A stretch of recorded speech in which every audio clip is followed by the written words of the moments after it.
Gang, great to be on with you. We got Eric Bolling in the house, and we got a lot of story to cover with you guys.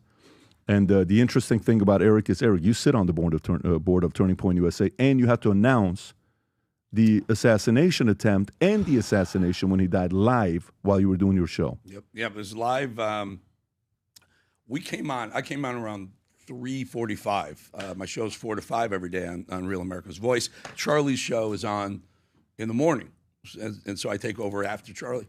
Bannon's later. About 3:45, we'd known he'd been shot, and everyone in the world said they rush him to the hospital. They have a pulse in the hospital. Right before I went on air, Patrick, I looked at a video. I saw the video. You know, there's a lot of deep fakes, and you have to make sure. But then I saw a second angle of the same shot, and the second one was really close up, really graphic. And right then and there, I said to the producers, I'm going to have to announce that Charlie's dead. Because when you see that video, you realize he didn't even make it to the ambulance or to the SUV. So we're going along, and we come up on the show at 3:45, 4 o'clock, 4:13 or so. We're waiting for any news to come in. I see the owner of Rav walking up and down the hallway, Rob Sagan, and he's distressed. And he was the one who told me there was a heartbeat, and he was very positive. He said, let's pray on this. Let's hope this works out. I saw him pretty distressed, and he had one of the producers walking behind him. I don't want to say who it was. And I looked at him, and I said, and he went like, he said this, he nods his head, no. And then I did the thing with the neck and the thumb down. He said, yes. I'm like, oh, now this is while someone's talking. So I have to ask the group, has anyone confirmed this on air? Had anyone confirmed this? And sure enough, John Solomon had gotten off our shot, got a word from, I guess, the FBI, because he's very close to the FBI folks, that Charlie Kirk had passed. He was dead. It was a confirmation. It was the first confirmation. And the guy said, yep, they just got in touch with Solomon. It's true. So we announced the assassination death of Charlie Kirk on air at 4:14 on Wednesday. You know, there's certain moments in life where you'll remember where you were at. I remember when 9/11 happened. I was working at Morgan Stanley Dean Witter, 6 o'clock in the morning in Glendale. I remember Kobe. I remember Charlie Kirk. These are moments you're going to remember for the rest of your life when these events took place. But we got a lot of things to go through here today, and there's even a few stories on the inside that's come out. The one thing I do want to tell you guys, the exchange going back and forth. Yesterday, Kash Patel was up there. He went after Adam Schiff. Then he had a moment with Booker, I believe, Cory Booker, which is a very special moment. Beautiful moment. But there's also a moment with Kennedy, where Kennedy asked him a question saying, what happened to the Epstein files? We're going to play all those 3 clips for you. There's a back and forth with Candace and Bill Ackman. Bill Ackman, billionaire. Candace Owens calling him out about a meeting that took place in the Hamptons with influencers and potentially Netanyahu offering $150 million to Charlie, Turning Point USA, which allegedly he turned down. We'll talk about that, and I'm sure, Eric, you got some things you want to say about that. A fellow was on CNN, which we have to play this clip. He did such a phenomenal job. Abby asks him a question saying, do you think it's fair that so many people on the right want to get these people to get fired? And then he gives a stat from YouGov. And she interrupts. She's famous for interrupting everybody. And all of a sudden, she doesn't know what to say. And so afterwards, we went and looked up what that study was. You have to see the difference about how the far right versus the far left. What does the far right, the very conservative, want to see happen to somebody opposing side versus what does the far left want to see happen to somebody that disagrees with you politically? This is not a Fox poll. This is not a Breitbart poll. This is a YouGov poll that validates what a lot of people who are conservative are saying about this. So you have to see this. And by the way, that whole tweet with Elon Musk retweeted one of the tweets I put up with, what do you call it? It's tough to debate. That validates what Elon was sharing about a guy that, I think you gave me that picture, the guy that says everybody keeps going for the left, everyone stayed on the same side. We'll talk about that. And again, more stories with Charlie. We'll talk about that.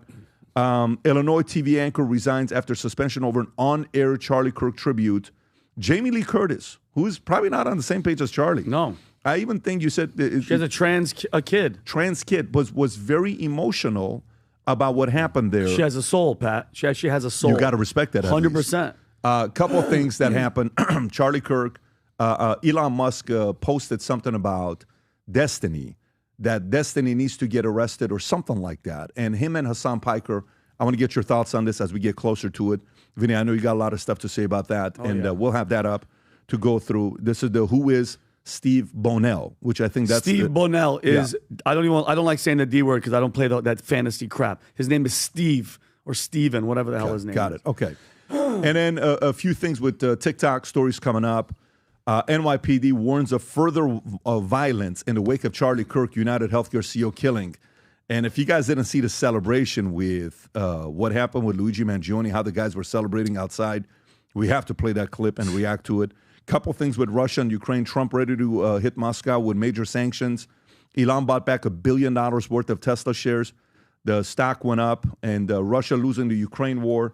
And we got a few other stories here. Robert Redford, incredible actor, died at the age of 89 years old yesterday. He was in one of my favorite movies, Indecent Proposals, as well as the old school Great Gatsby. A legend.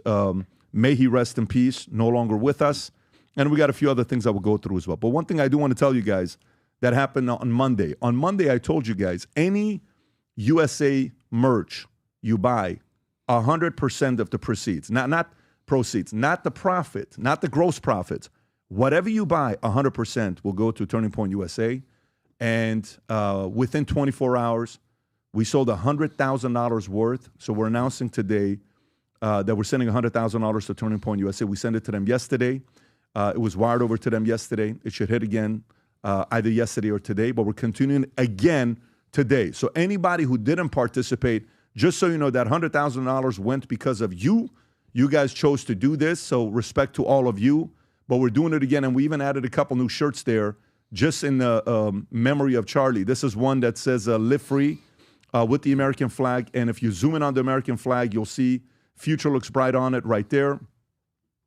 And then there's a ton of other items. Team USA, if you love America, if you love Charlie, if you want to find a way to collectively contribute to Turning Point USA, 100% of whatever you purchase here today, any one of these items you purchase on a USA collection, 100% of it will go to Turning Point USA, and we'll give that update again on what that looks like between now and Friday. So to everybody that did that, salute to you. All right, let's get right into it.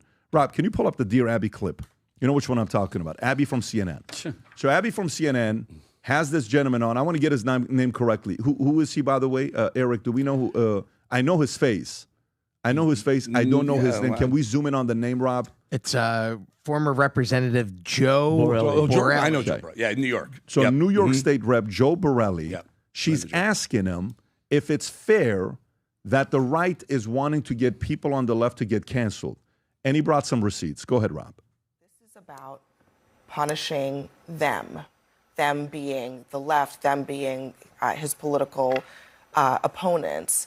That actually, I think, is surprising to a lot of Americans because that's not typically what you would expect to hear from the White House after. Well, let's talk about some polling that he used to justify those comments before he made them on TV. YouGov came out with a poll 3 days ago talking about how each side feels about violence and support of political deaths.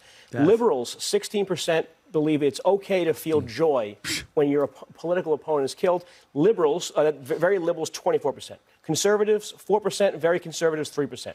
Justifying violence.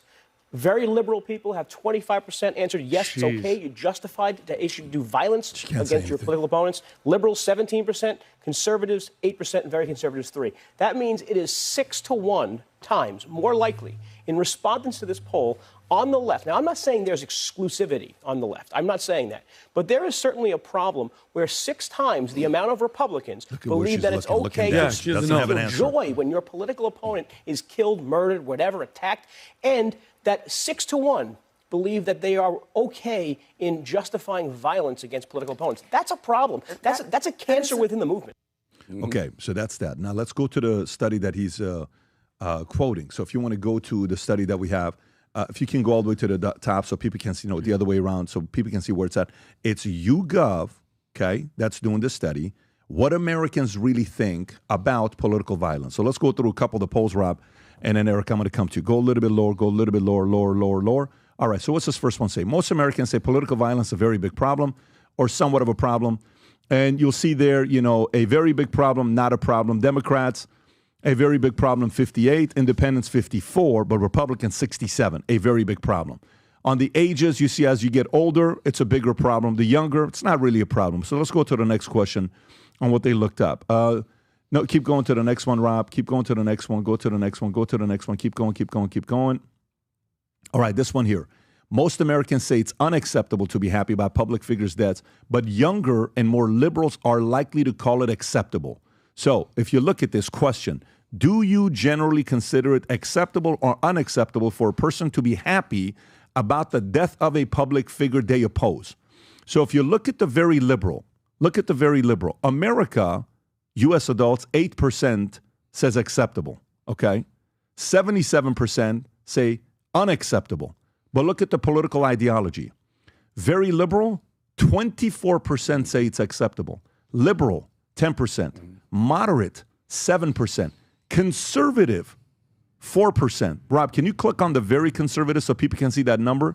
That's 3% if you just click on it. So check this out. The far left and the far right, that's how you would look at it, right? The far left, 8 times more okay with a person on the opposing side to get killed and experience violence than the other way around. The age makes sense as we go through, and then there's more things, Rob. If you can put the link below, put it actually in PBD Podcast Circle with the notes. So if people want to go get it, we'll put that link in a PBD Podcast Circle. Eric, when you see this, what do you think about this poll? If you look at the very liberal and liberal versus very conservative and conservative, it's almost 6 times, and you eliminate the middle area. There's no question that the left is the party of violence. Patrick, it was probably 5 months ago. The left, the liberal, I cannot remember, maybe Hakeem Jeffries, some prominent left figure, elected official, said the Democrat Party has been too soft. We lost the election. We've been too soft. Trump is doing what he wants to do. We need to get tougher. We need to fight the way Trump got fight. And from that moment on, it was almost like the door swung open for liberals and the liberal media to call anyone on the right, specifically Trump, Hitler, and everyone who follows Trump, Nazis, but anyone who supported him was part of, this fascist movement. So they started calling conservatives fascists because of their, love of Donald Trump. And they said, fight. We need to fight harder. Liberal, fascism, Hitler, Nazi youth. What do you think you're going to do? You have a certain percentage of the population who are lunatics anyway, and those are dog whistles, not even dog whistles. Those are megaphones to these folks to say, okay, the people I admire, the liberals on the top of the food chain, tell me it's okay and I need to be more angry and take matters into my own hands. Of course you're going to. And I will tell you, Patrick, I am convinced you can call the FCC, call whoever you want. I am convinced that the trans community, there is something medically wrong here, right? So if you're taking these drugs to change your gender, hormone replacements, gender replacement therapies, I believe it affects your cognitive abilities and your decision-making abilities. If I have a medical marijuana card in the state of Florida, I can't get an open carry license, right? Because the authorities believe if you're high on weed, you might not have the same judgment as if you're not. Also, if I've been put into any sort of mental institution, I can't get an open carry. Why? Because some of the drugs you take may affect your decision-making process.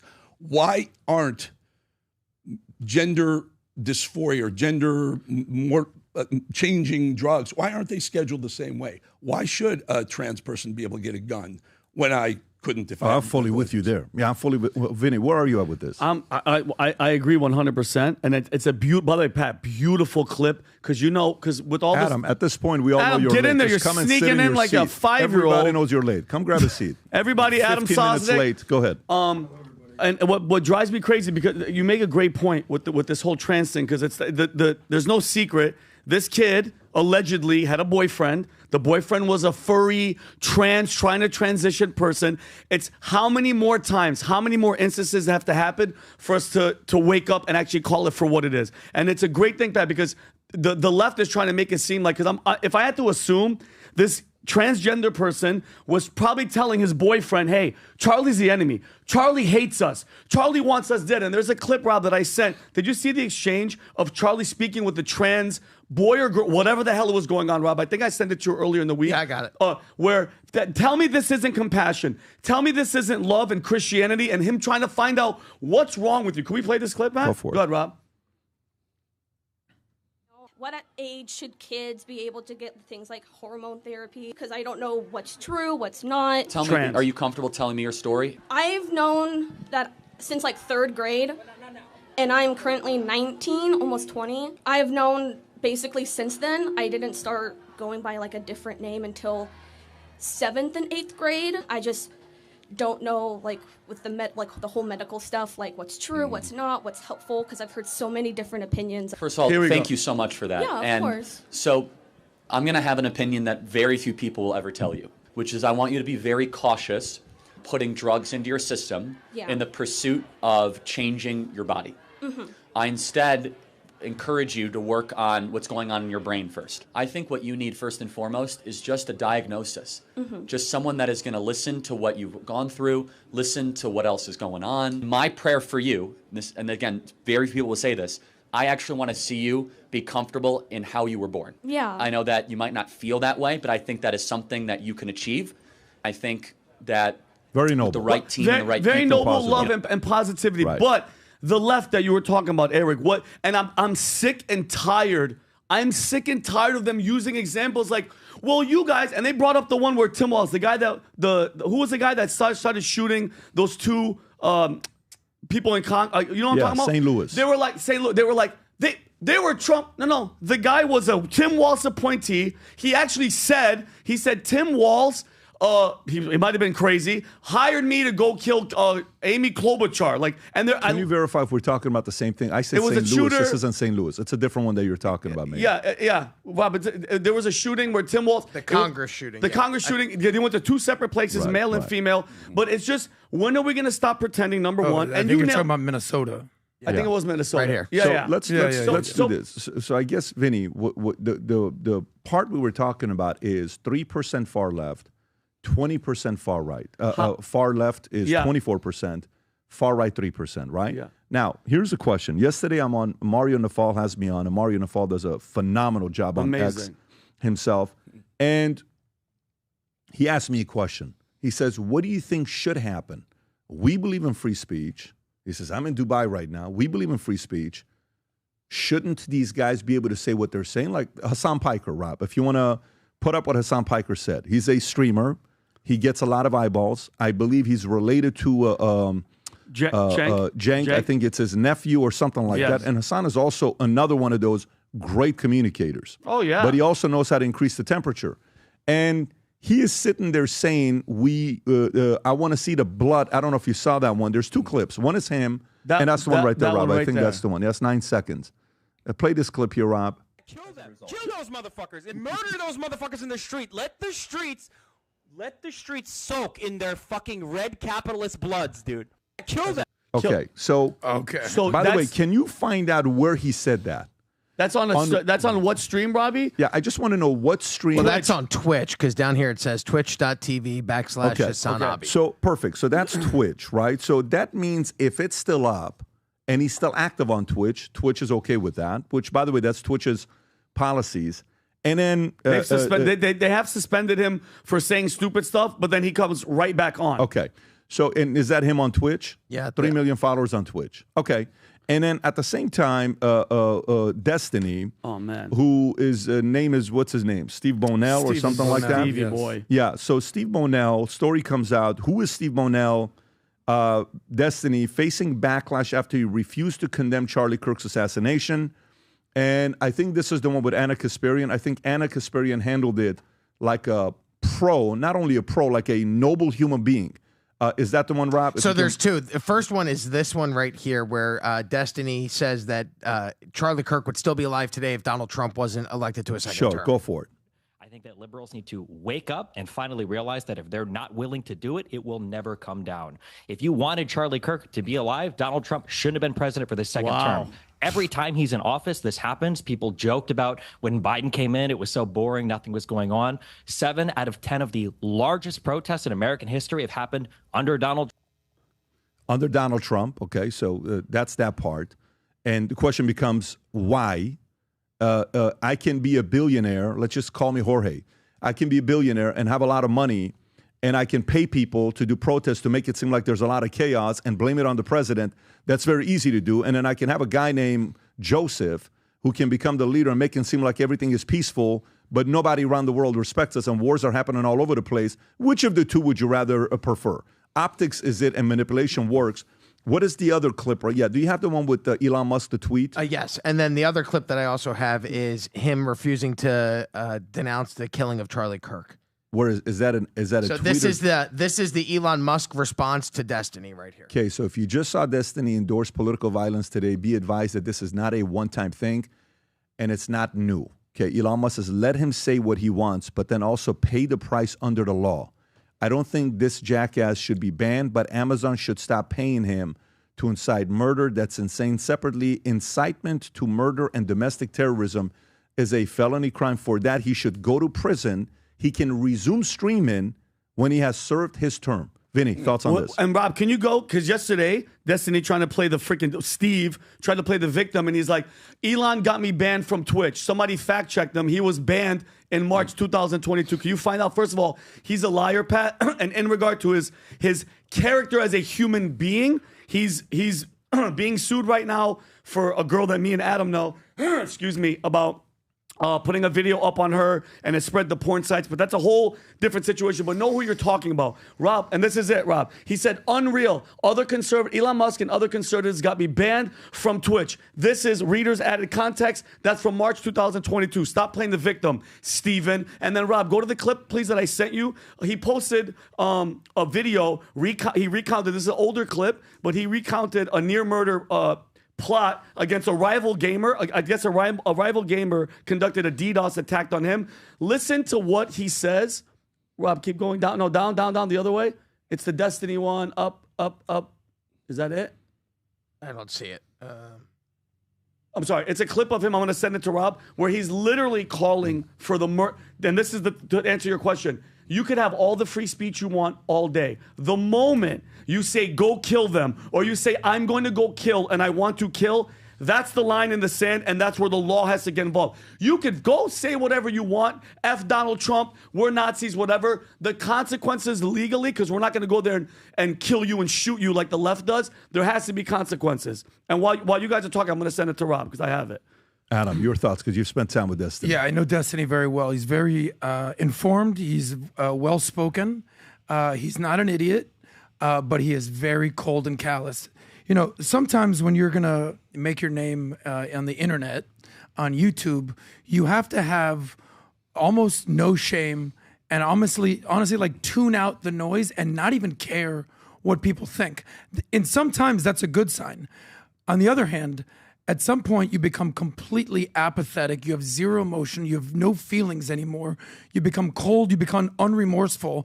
And coldness is not a sign of strength. It's actually a sign of weakness. So you'll minimize people's pain. You'll gaslight. You don't care. So to be clear, not an idiot. You don't get to where he is with millions of followers. Has he been demonetized?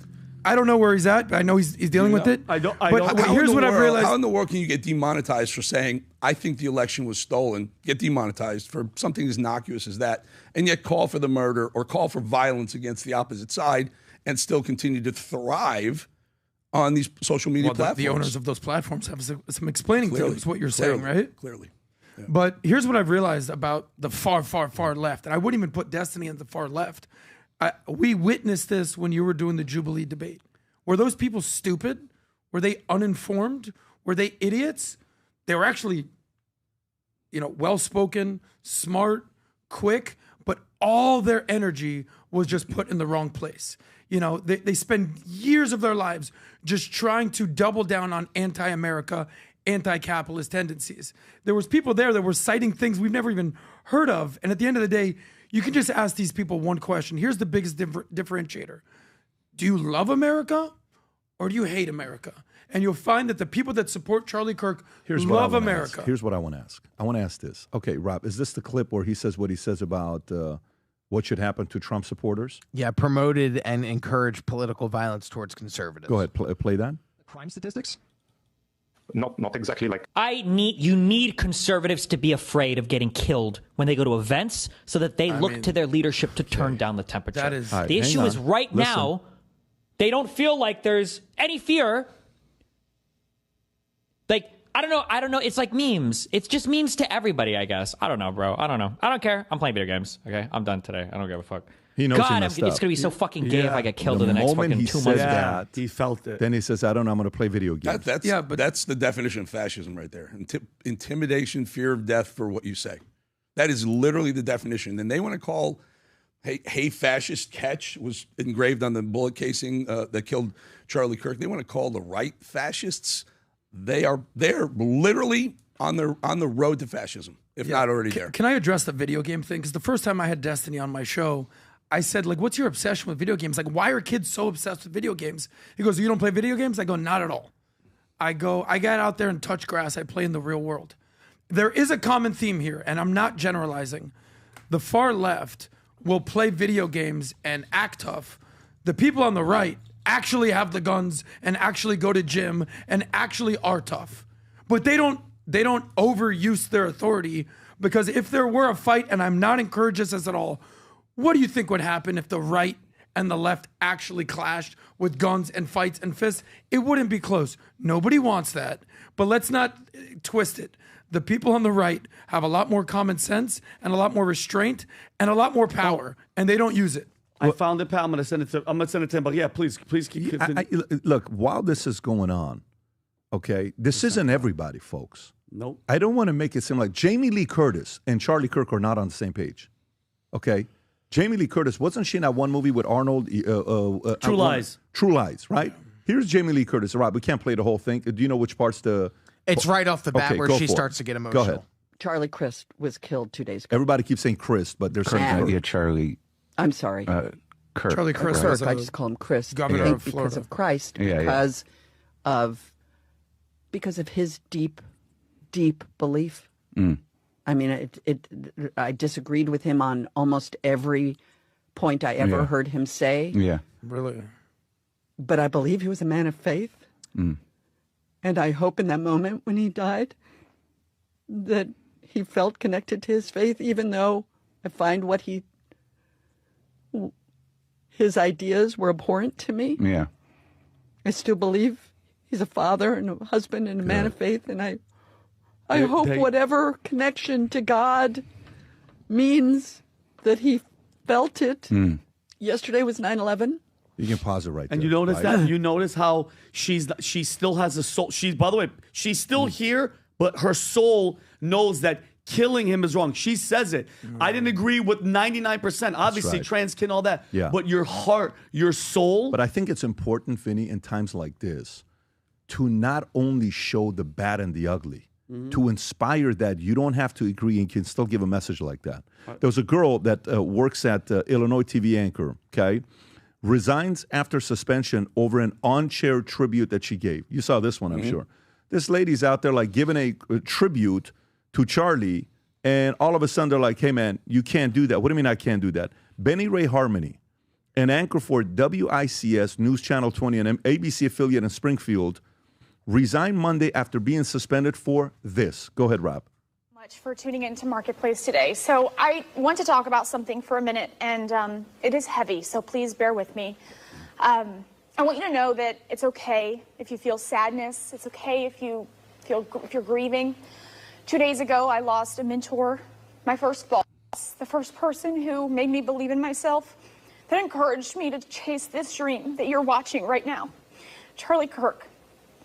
There's a lot going on in our world right now, in our country, but I want to say one thing. Lean on your neighbors. Speak up for what you believe in. I don't care what it is. I want to share with you one of my favorite sayings that Charlie would always tell us at the office. He would yell it from the mountaintops, so please listen. When conversations stop happening, when individuals become wordless, that's when violence begins. So, if you do one thing today, make it be with passion, with conviction. Stand up for your friends, stand up for your beliefs, and speak loudly, even if your voice shakes. Your words have meaning, your values have purpose. Never forget that. Good for you, Benny Ray. You can Thank pause you, it right CK. there, Rob. And she gets suspended for that? She got suspended for that. After she got suspended, she resigns, and this is her statement on X. My resignation is guided by values that are essential to who I am, which I refuse to set aside in order to keep a job. I chose my faith and love of country and always will. And that's how she left. Good for As her. she left this place. Good for her. Eric, you sat on the board. Okay, you sit on the board, and you've spent a lot of time with the folks at Turning Point USA. Have. And you've spent a lot of time with those guys. Yeah. Yep. So walk me through what we don't see. Walk me through what the people didn't see. Maybe explain. This is you're touching on something extremely shocking for me, powerful for probably the country and the world, Patrick. You're touching on something. We knew Charlie passed on Wednesday at 4:13 last week. By the time I got home, the outpouring from everywhere started, right? So 7 o'clock at night, 8 o'clock at night, the next day we wake up, and we're in the news business. Now, Charlie was a colleague. He was a friend. I'm on the board of TP USA. I've worked with him since they launched in 2012, 2013, ballpark. That's when I joined their board, advisory board. I will tell you, you don't realize the reach that this man had. 900 schools, right? As of the day he was assassinated, 38,000 schools looking to open up chapters around the world. People celebrating. Hashtag. You should do that. Your shirts and your merch. Do a hashtag I am Charlie Kirk. You will kill it. Everyone right now is hashtagging I am Charlie Kirk. What happened was when you take a young man, 31 years old, a man who's married with a beautiful family, very Christian, very spiritual, very successful, but he was assassinated in cold blood, daylight at a college campus where our young people are learning to become adults. To see that, to experience that, and then to have it broadcast around the world in seconds, his murder, the violent nature of his passing, it was a historic moment. You pointed this out. You remember where you were when JFK, et cetera. Yet we will all remember where we were when Charlie Kirk was assassinated because no one saw the depth and reach of Charlie Kirk until now. Because I think people who didn't even really not like Charlie or conservatism realized, hey, it's kind of it doesn't matter what he believes in as far as the Bible. It matters what type of person he was. He was a good person, and everyone said that could be me. That could be me or my wife or my son or my daughter. We all associated ourselves with that moment right there, and it will be a profound moment. Turning Point USA will be the biggest political entity for the very, very foreseeable future, in my opinion. It'll blow away any sort of RNC, CPAC. Nothing will come close to Turning Point USA going forward. Yeah, and it's interesting you're saying that. They've seen a surge in applications. The organization Turning Point USA says, you just said it right now, 37,000 new applications to start new chapters in schools across U.S. during a tribute episode of Charlie Kirk Show with Vice President J.D. Vance. Kirk's executive producer says Kirk dreamed of having chapters in every high school in the country, and it looks like that dream is becoming a reality. And I'm sure he's watching it from above, seeing this become a reality, what he did. The positive impact. I'm talking to one of the guys that runs the TPUSA. We're having a call yesterday. He's the number 2 guy. And he says, Charlie would always, we would talk and we would say, how big do you think our reach really is? And he says, honestly, we would joke. We're like, I don't know if we're as big as we think we are. And he's telling me this. He says, I don't know if we're as big as we think we are. I don't know. He said, it's amazing that this had to happen for us to realize how massive the reach was. Correct. Sometimes when you're in it, you don't understand what's really going on. Patrick, I'm in it. We do this. We analyze media. We analyze politics. Right. No one saw the reach. Young people from around the world are saying, it's just not right what happened. I don't like what they did. I have to at least explore what this is. So I want to ask you a question. So this is a question I want to ask you guys as we're going through this. Because if you noticed, the 24% very left, the 3% very conservative, okay? It's okay, political violence, it's not okay, right? I'm not with it. No, we can disagree. And you're watching this going on. The question then becomes the following. Why Charlie Kirk, okay? And who are other Charlie Kirks that we have today? I got a weird phone call a couple of days ago, and them saying, hey, we just want you to know, there are certain names that people are looking at. You're on a top 50 list. Just increase the temperature, increase your protection around you. Great, no problem. To me, the way I live my life, I like people. I'm around. I'm not somebody that, I'll go to a restaurant by myself or my family and I'll talk to anybody and everybody very comfortable with it. However, while they're saying this, I sit there and I think about previous case studies when this happened. Is this it? Because if you go in the 60s and you look at the timeline of 60s, there was a family that was coming up where people were afraid of. And they were worried they may be running the White House for 20 years. There was sincere fear of that happening. And it wasn't just from the right. It was also from the left. LBJ, not a fan of the guy. The way he became a president is a very interesting way how he became a president, okay? And we've read the stories. We all know the books. We know Roger Stone. We've known the mistress that he had. We've watched the videos, what she said. If you're in the space, you know what LBJ's role was in this. So John F. Kennedy gets assassinated November 22nd, 63. Martin Luther King gets assassinated April 4th of 68. 2 months later, after Martin Luther King gets assassinated, June 5th, 2 months later, 68, RFK gets assassinated. You're talking about John F. Kennedy, MLK, RFK, within a 5-year period, 4.5-year period, this happens. Then there was a what? Shutting down of the temperature till, can we say, Reagan assassination attempt that took place, 20 years later, whatever the timeline was, 20-something years later, right? When Reagan went through it. So to me, as I'm watching this, let's look at the case study. What does John F. Kennedy, RFK, and what does MLK all have in common? They're trying to unite people and not use violence. Not necessarily just Democrats? unite. No, but wait a minute. No, they were calling out the establishment. The establishment. The elites. John F. Kennedy was not an establishment candidate. He was an anti-establishment candidate. LBJ was establishment. MLK was not establishment. He was anti-establishment. And they were calling out on what things they were worried about, on what could potentially happen. What happened to them? I think today, two of those guys, one was a president, one would have became a president, one was an AG, right? RFK was an AG. Yeah. And by the way, some would say RFK was tougher than JFK. RFK was a tough, went against the mob, and he was not willing to play games.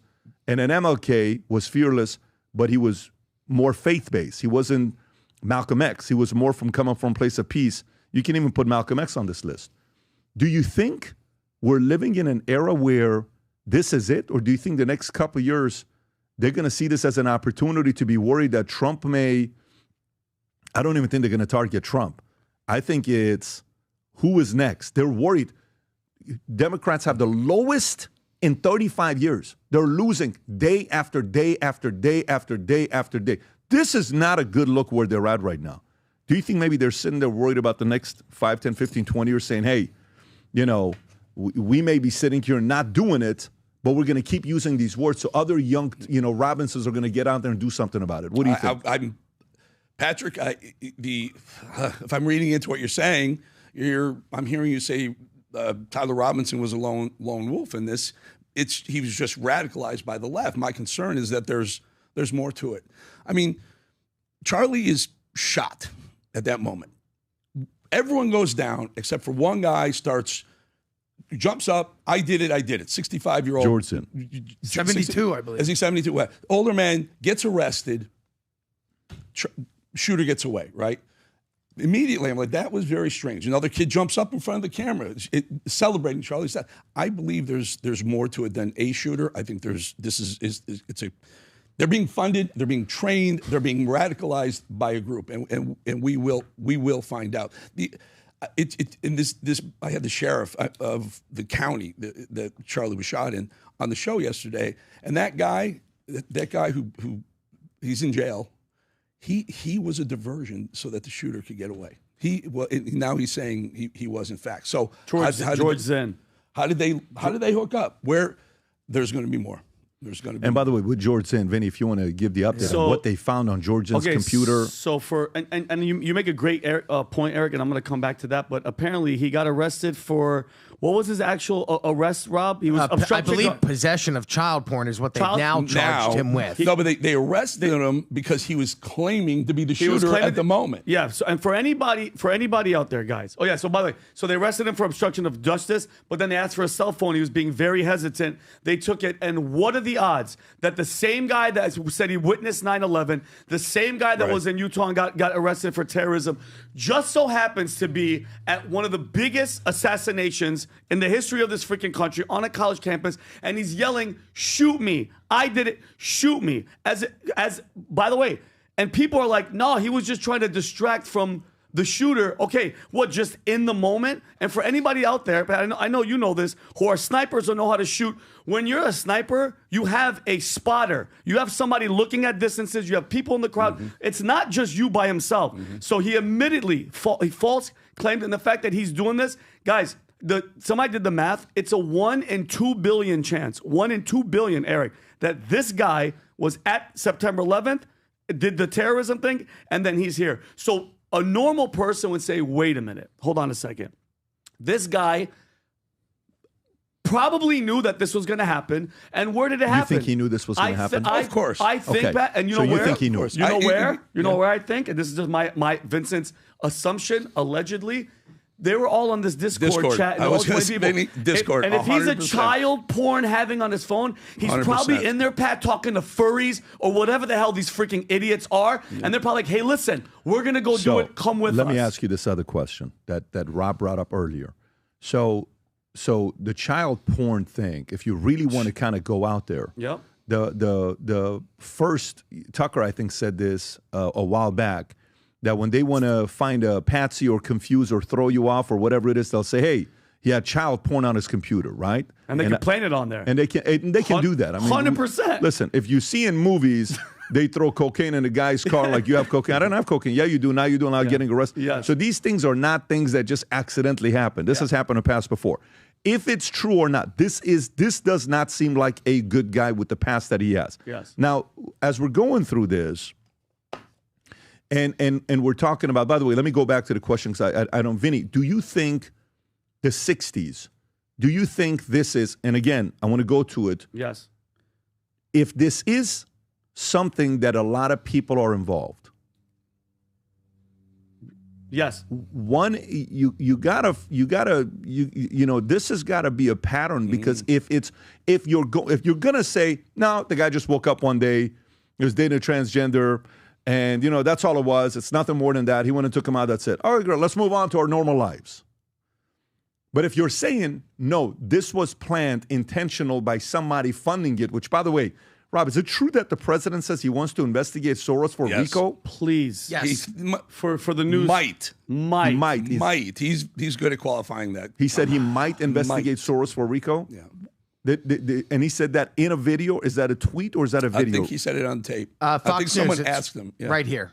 Fox and Friends. This was Friday, right after Let me hear this. Look at that face. I had one the other night. I went into a restaurant, and this woman stood up. I looked at her immediately. She had money. She wasn't serious. They get paid for it. They're professional from Soros and other people. And we're going to look into Soros because I think it's a RICO case against him and other people. Because this is more than like protest. This is real agitation. Okay, this is riots on the street. I believe this is happening. But if let's just say this is a setup and someone's behind it, a mastermind behind it. Okay, if that's the case, you think this is it? Nope. No. Me wouldn't personally, absolutely not. I think it's going to keep happening, and I'm so happy that the security of everybody, all of us, need to watch our asses because it's not going to stop. Okay, think about it. This is the same side that openly, the left, weaponize the Department of Justice and FBI to go after their political opponents, okay? They have J.B. Pritzker. I have Rob. He's trying to claim right now, Pat, that he's like, I never. Did you see this clip? I didn't say Nazi. Watch this. Yeah, watch this. This is good. That is completely false.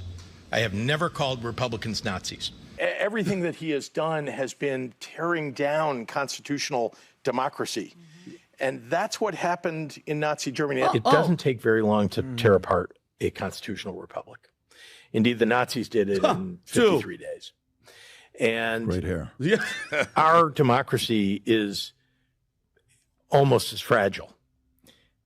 And we're seeing it right now. The dangers that we saw in Nazi Germany, especially in the earliest days of Nazi Germany, are the dangers that we need to react to. This is a top 3 candidate for the left for 2028. Oh, yeah. So great to your point.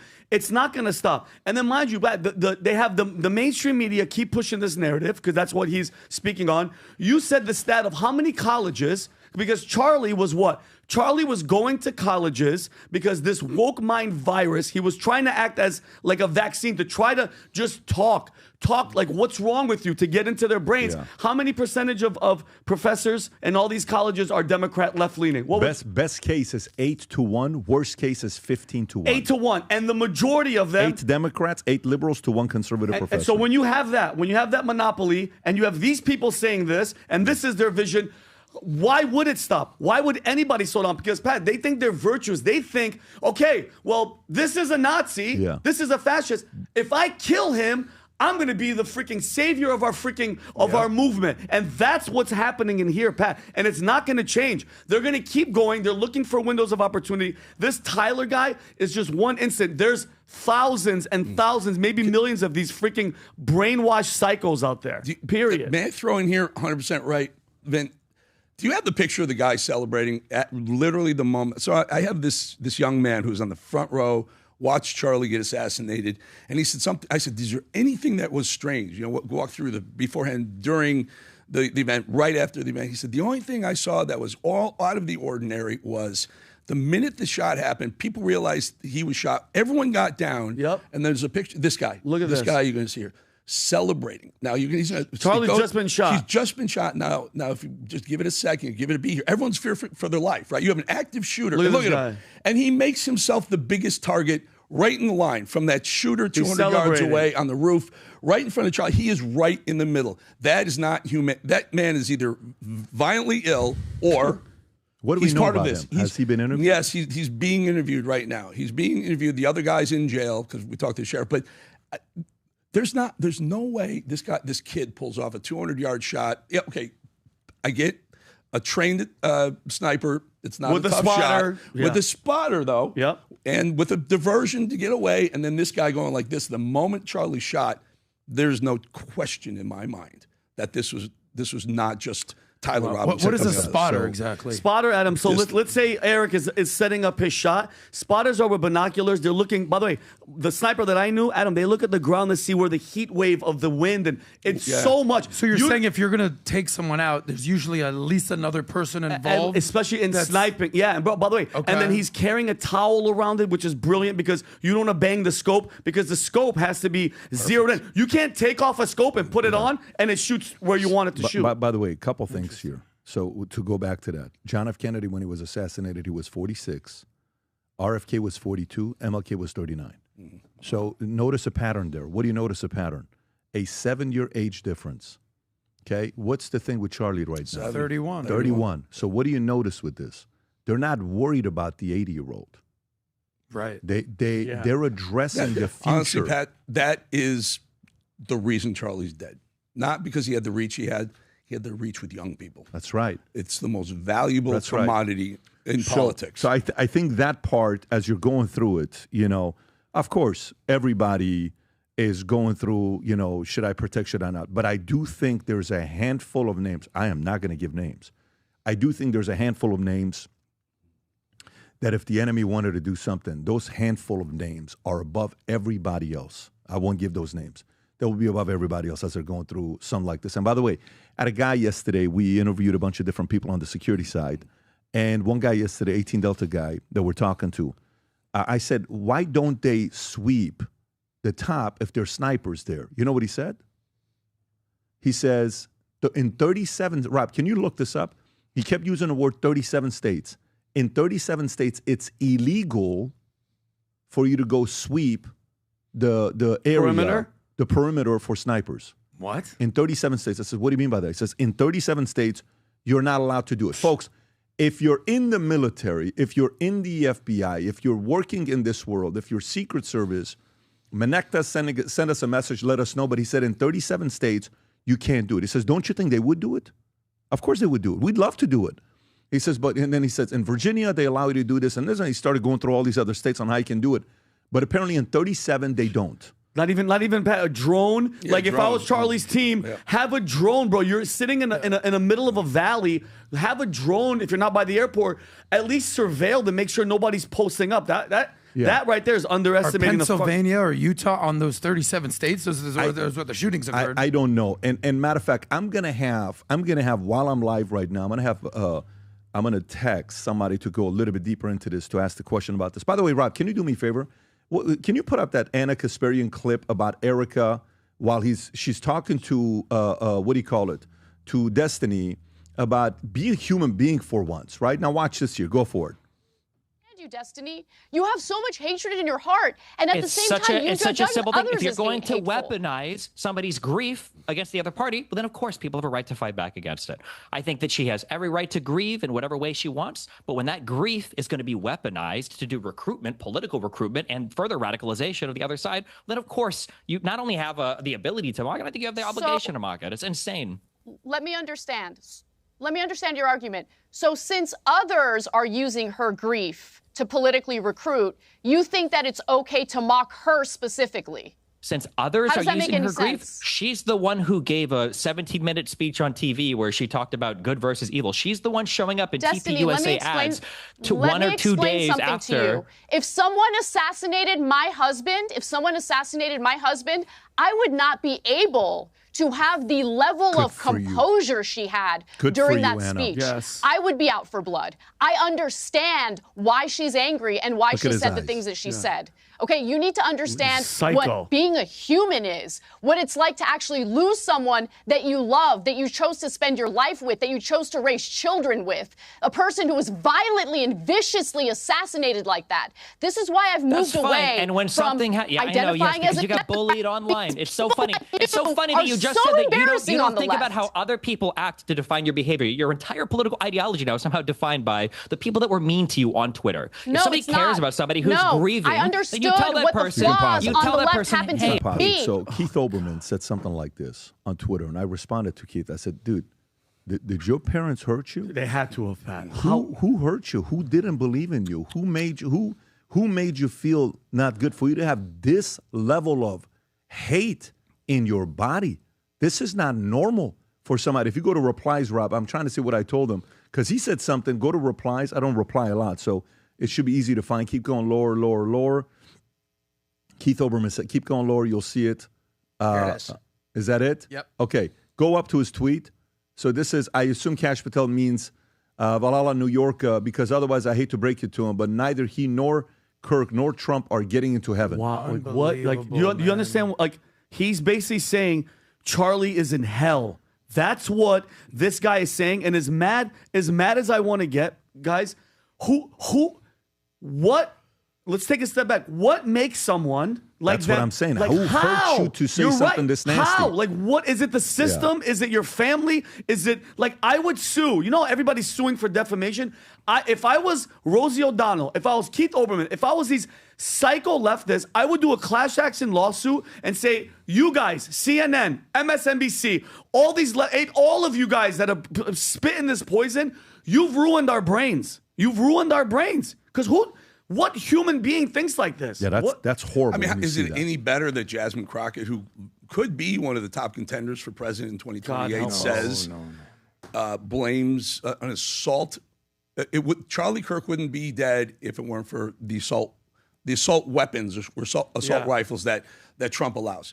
That is number one, patently false. It wasn't assault rifle. It was a Hunting rifle. rifle, It was a 30-06. sniper rifle. It wasn't. They have no idea what they're talking about. Blaming guns again, within minutes of his death, blaming the guns as they always do, and then you hear them. It's almost justifying this Aaron Rupar and the others to have this attitude. Like if our elected officials can't take a moment and be heartfelt and sorrowful for the loss of someone on our side and blame people, immediately blame MAGA, then blame Charlie for his own words, and then blame the guns. This is what they do.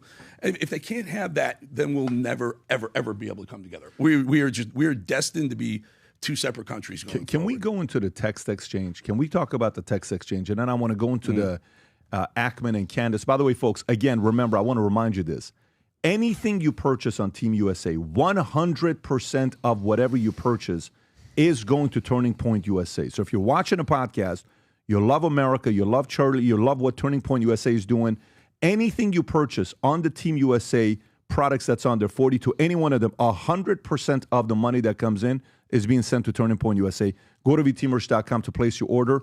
Sport the gear. Let me continue. So texting. Vinny, as of right now, what's been shown is the text exchange between the shooter and his roommate, the transgender roommate that he has, right? Yes. And a lot of people are a little bit suspicious, saying, wait a minute, they're texting each other like this? Yes. Well, let me read it to you. Can you zoom in a little bit, Rob? Robinson. This is, I am still okay, my love, but I'm stuck in Orem for a little while longer yet. Shouldn't be long until I come home. But I got to grab my rifle still. To be honest, I had hoped to keep this secret till I died of old age. I am sorry to involve you. Roommate, you weren't the one who did it, right? Robinson, I am. I'm sorry. Roommate, I thought they caught the person. No, they grabbed some crazy old dude, then interrogated someone in similar clothing. I had planned to grab my rifle from the drop point shortly after, but most of that side of town got locked down. It's quite almost enough to get out, but there's one vehicle lingering. Roommate, why? Why did I do it? Yeah, I had enough of his hatred. Some hate can't be negotiated out. If I'm able to grab my rifle unseen, I will have left no evidence. Going to attempt to retrieve it again. Hopefully they have moved on. I haven't seen anything about them finding it. Roommate, how long have you been planning this? A bit over a week, I believe. I can get close to it, but there's a squad car parked right by it. I think they already swept that spot, but I don't want to chance it. Robinson, I'm wishing I had circled back and grabbed it as soon as I got back to my vehicle. I'm worried what my old man would do if I didn't bring back Grandpa's rifle. IDEK, I don't know what that is. I don't even know. I don't even know if it had a serial number, but it wouldn't trace to me.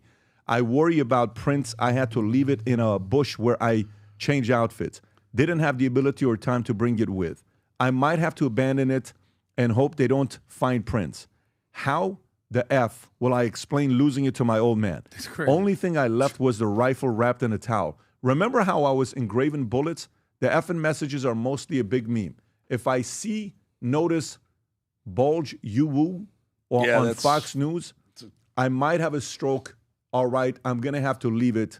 That really effing sucks. Eric. Bulge UWU, the reference to the trans community. So, Patrick, you just read through that.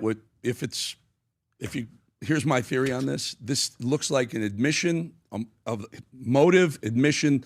The steps. It's a closed case. All I have to do is bring this up. Interesting. It's so well choreographed that the roommate doesn't play along. Kind of pulls at one point. How long have you been planning this? Weird. Very, very weird question, right? Weird. It feels like this was a script. Yeah. They put it out there that nails it. Who's they? The cabal that I believe is behind the assassination of Charlie Kirk and probably looking to to alter history by taking out kingpins of conservative thought. Question for you, Eric. I'm looking at this, and I've learned the hard way. Don't just look at the exact thing. Don't be naive. There could be other extenuating circumstances. Are you saying, based on this conversation, that this conversation is not even real? It's fabricated. It looks to me, honestly, like it's a perfectly choreographed script to nail Tyler Robinson to this crime, and only Tyler Robinson. Not even the roommate, who is supposed to be a lover, and this is why Tyler Robinson killed Charlie Kirk. He couldn't stand the hatred that Charlie Kirk had for trans community, like his new boyfriend, girlfriend, whatever the hell he is, and not even implicate that person. What are the chances? What are the chances? I'm not being naive. What are the chances? It was literally just this kid, Tyler Robinson, that's been radicalized, been upset. He's texting his love. He's gay, he's trans, whatever it is. And he generally just did it himself. He was a lone wolf. Why didn't the actor. lover What are the play chances? along? Honey, I'm saying, what are the chances that it was just him? It's for me, it's approaching zero. I mean, nothing's ever zero. You know what I did? As soon as I saw this yesterday, as soon as it hit the air, I went and put in ChatGPT, and ChatGPT said, reading this, it feels more like something written than an actual text thread. Stop it. I swear, I'm reading it from ChatGPT right now. The pacing, the length, the sentences, the way he explains every single detail as if he's narrating a movie. It doesn't match how people text when they're panicking or hiding after a crime.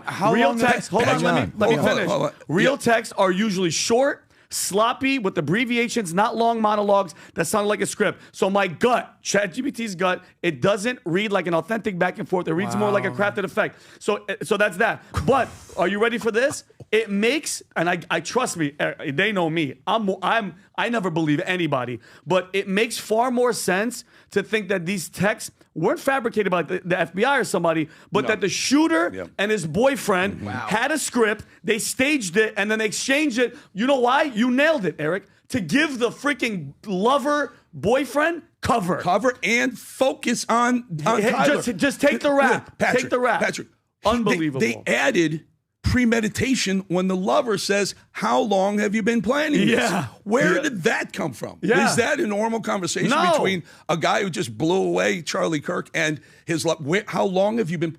Well, they call the person. They got motive. They got the actual pulling the trigger, the aim, the reason. And now they got premeditation too. Rob, you put it up there, and what does it say to you? I did. I asked ChatGPT, analyze the script from these text messages. Do they sound authentic? And then I uploaded the text themselves. It gives a pretty long-winded answer, but at the end, overall assessment, these messages do not strongly resemble authentic raw text exchanges. It's not real. They read more like a constructed script, possibly fabricated or heavily edited, than genuine, spontaneous communication. Wow. So is this kid in custody, the trans boyfriend? No. They talked to the family. They spoke to him. They spoke to the family. How's he not in custody right now? They questioned him. He can't leave. You know, it's one of those. You can't leave. He won't. I mean. So if what you're saying is true, if what ChatGPT is saying is true, that he's going to be tried for accomplice to murder? No, they're talking about death penalties. What they're talking about. Oh, for Tyler. I'm not talking about Tyler. I'm talking about the boyfriend. Because this exchange in court will play out like, hey, this is when he got the death penalty. This is when they announced that they're Watch his reaction. Other business that we need to address today, Counsel. Just for the court's information, we did file just recently, within the last few minutes, a notice of intent to seek the death penalty that was filed by Utah County Attorney Jeff Gray. So that should be in the court's file. Wow. No reaction. Is this frozen? Is this just that's him. That's his actual reaction? Yeah, you can see his eyes shift down right here. His eyes shift down. Go back again. Go back 10 seconds. Right there. That's good, Rob. Just recently, within the last few minutes, a notice of intent to seek the death penalty that was filed by Utah County Attorney Jeff Gray. So that should be in the court's file. Yeah. Wow. So what Pat, where are you at with this? Like, meaning, I was just looking at the text on its surface, like, oh wow, the trans boyfriend didn't know. Yeah, right. Now apparently there's some stuff going on. Where are you at with this? Eric said he's close to 0%. It was a lone wolf. Guys, the last time there was this type of dramatic exposure that was going to happen was a guy named John F. Kennedy, with his father got his son in, and he was planning on having guys in the White House for 20 years.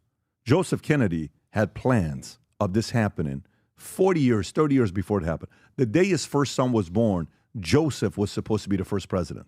And he ended up dying at 22 years old in war as a pilot. I don't know what age he was when he died, but it's 22, 23, 24. Joseph Kennedy never became the same ever again after his oldest son died. But then what happens? The youngest son with lower back problems becomes president. Then they have this vengeance, this fire in their belly. Then the oldest becomes AG. The oldest becomes a tough guy. The establishment sits there and says these guys are able to change a lot of things for America, and they're beloved. There's so many memorials of John F. Kennedy around the world, not in America. There's more statues of him around the world than any other president, I believe, all over the world. He was loved by people around the world, John F. Kennedy was. And then you see that they were going to make some changes, and you bring it to today. Do I think this is accidental? Guys, when the president got elected, I gave a top 5 name of people that I believe were the ones that helped him get elected. Charlie Kirk. I sent him a message. I told him, I said, listen, I don't know if you realize this. Without you, this doesn't happen. He says, well, I'm not doing it for recognition. I said, well, you need to take it because you played a massive role. And in everything, when something big happens, you played a massive role. He says, well, thank you for that. But to me, when you're asking what's going on here, I don't know. I don't know. I think there's I think this is a pattern. I don't think this is a accidental thing. I think it's a pattern, and this reminds me of the '60s. This reminds me of the '60s. In the Army, they say watch your six. They say stay alert, stay alive. Right? I think right now it's a. By the way, in Florida, it just became a license to carry. Open carry. Florida. Just by the way, 2 days ago. Yep. Oh, I thought we had that. You already. 2 days ago. You literally can go to the restaurant, put your gun down, and eat. And is that what they have in Texas? I think it Idaho might be has open carry. Open carry. It's a few states that have you can wear like a holster. But Florida, and by the way, Rob just said something earlier. Rob said if this would have happened in Florida, he would have already been killed. Death sentence, because he says Florida's leading all states with, how many did you say, Rob? 30 plus? They're going to have 30 by the end of the year. They're somewhere around 20-ish right now. But they have more deaths have been, or more inmates have been executed on death row this year in Florida than any other state in history of the United States of America. Ron DeSantis for you. Yeah. Well, the biggest difference here, you're talking about the 60s, you're talking about JFK specifically, is this is a revolution, buddy. Right. Something's going on in America. This is not a normal time we're living in. They try to control us for COVID, and they lost, but they lost on the public scale. Everybody handles loss in a different way. Some people can handle a loss. When they lost, and Obama, I'll never forget this. When Obama got on stage, and he gave his speech, and he tried to lecture those young black men. Remember that one time? Yeah. What are you doing? And then Stephen A. and other people are like, dude, you don't talk to us like that. We think we're dumb. And then he lost. Then imagine the Democratic Party is saying, who is our savior today? Who can go campaign for anybody and win? You mean to tell me Obama couldn't campaign for Kamala, a black woman, California? You couldn't help her win? Where are we now? Where do we go from here now? And then Obama has to sit there next to Trump. I think it was at Carter's funeral, if I'm not mistaken. And then they're laughing, they're talking to each other. Yeah, this was the moment. So Democrats, this has been I said November 5th will go down as Barack Obama's worst day of his lifetime. November 5th of 2024 is the worst day of Barack Obama's life. So now what do? You lost. Democrats lost. The establishment lost. You think they're going to play fair? I don't know. No, and you know why? They're absolutely not. Hold on. We have just seen for the past 10 years, they're not going to play fair and square, Pat, because for 10 years, Eric, they've been like Nazi, fascist, Hitler, death, all this. And now, when the smoke is cleared and the dust is settled, they're like, oh, shit, we don't have any leader. Gavin Newsom? Jasmine Crockett, because they have no voice. No, they have no message. So guess what? They use lawfare to go after their opponents. They wanted to destroy Trump, okay? They'll do the lawfare. They'll try to cancel your ass. And then guess what? They try to shoot you. Let's not forget, this same playbook happened with Trump. Some white lone guy, no freaking social media, gets shot. They shoot him because the real shooter missed. They clean up the scene. His apartment's cleaned up with white gloves. It's like, it's the same gameplay. You nailed it. It's the same playbook because they have nothing. They are the party of violence. They are the party. Remember a couple weeks ago I said the whole party's evil. It's not evil. But if the devil came back and he had to pick a party, which party would he pick? Would he be a Republican or would he be a Democrat? I'm being dead serious. Where's he going to go? Where's he going to lean? Oh, you guys are killing people? I'm going over here. Whoa. You guys are praying? Because us as Christians, we get mad. You know how furious I was with him in the back? My anger was going up like this, and then God, I went, okay, I'm understanding what's happening. I'm a Christian. I'm a God. Let me calm down. And even Pat was like, we're going to win. Okay? That's the difference. And you keep saying fascist. You keep saying this shit. And then this guy, Pat, this ABC guy, you want to know how gone?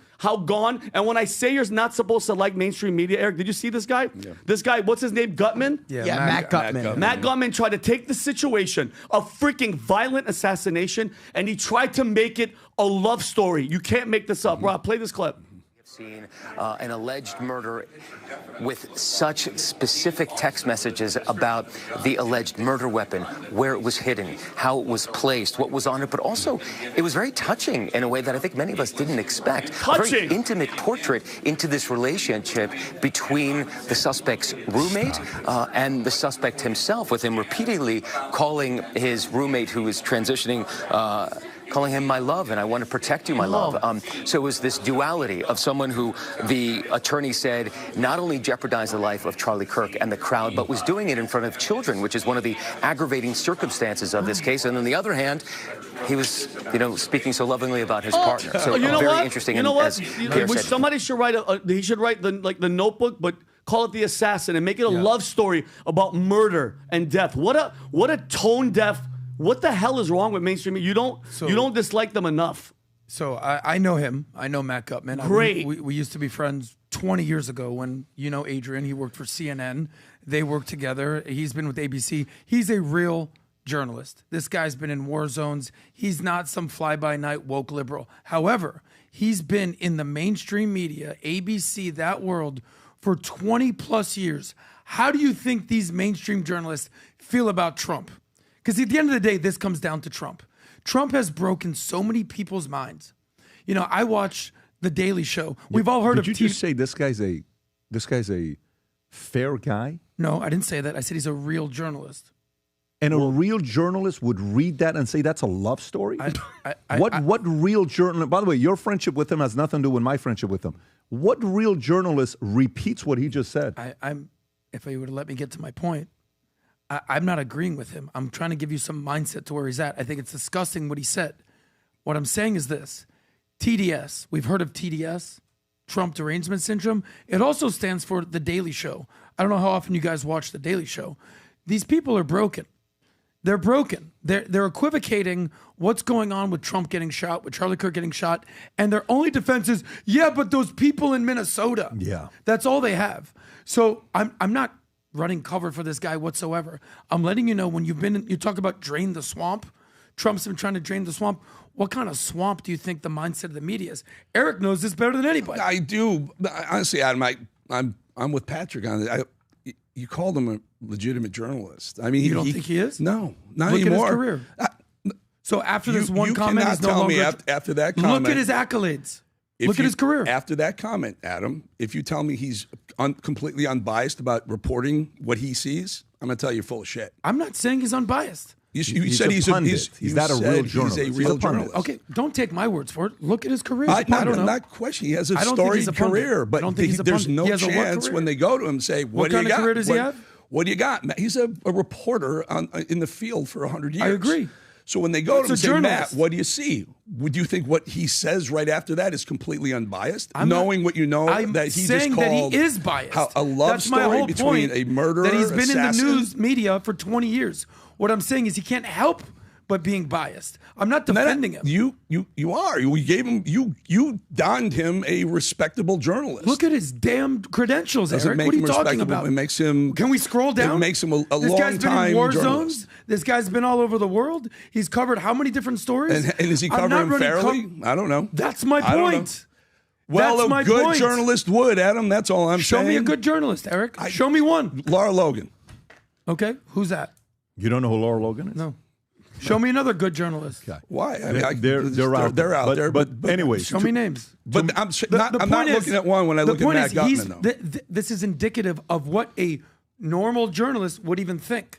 Yeah, it's a fact. But by I'm the way, exposing how they all think. Let me say this to you, though. Just to how many people have called it a love affair? Not nobody. One. Only this guy. ABC. This is. I'm sure there's more. No. There may be more. Yeah, but you're on saying Discord. on a guy like this to call it this, dude, you got a few screws missing to say something. What do you mean love affair? It's just a great loving relationship. Stop it. Did he, by the way, we're not journalists. Did he take that exchange and put it on ChatGPT? What did he put it through? What is he? His job is to go do more research than us. We're freaking just regular people talking. We're not no journalists. We're citizen journalists. We're regular guys talking about it, right? He was a commentator there. He's a commentator. If you're a commentator, great, no problem. But you're not a guy that can call yourself a journalist if you just tell us that and say, this is a great love story. By the way, while you're talking about this, watch what happens here. Again, where we're living at today. Luigi Mangione takes out and by the way, I want to get back to the Bill Ackman and Candace exchange as well. We're going to get to that with the Netanyahu, but let's go to Luigi Mangione. This is Luigi Mangione. They announced Luigi Mangione, supporters of Luigi Mangione, outside of the Manhattan court after the announcement was made. And the announcement was, Rob, if you can pull it up. No terror charges, right? They dropped the terror part of the charges. Can you pull up the celebration and guys dressed as Luigi? I don't know if you have it or not, Rob. I think you got it somewhere. Right here is protesters outside of the courthouse yesterday. Can you show the celebration when they announce it's not? Because there is a celebration where they're jumping up and down. Can you look for that, Rob? You see guys jumping up, they're celebrating. They're congratulating each other, hugging, crying. That's right. You know, it was a very, this is it. That's it, Rob. We can't show that. Oh, is it the same as before? Copyright, Oh, okay, got it. Good call. Well, anyways, they're jumping up and down. They're celebrating. They're doing their part with what's going on. This is where you're living in. By the way, there was a kid on campus that was making fun of how Charlie Kirk died, who ended up getting kicked out of school. Do you have that one, Rob? Yes. There was a kid did you see this one, Vinny? I haven't. He's just celebrating. He's like, hey, this is how he died. This is how he died. This is how he died. Mm-hmm. He's making fun of it. They dropped this scholarship, everything that they kicked the kid. I don't know if he had scholarship, but they kicked him out. And this is the kid right there. Right. Watch this. This is in schools. Go back a little bit because. And they're laughing.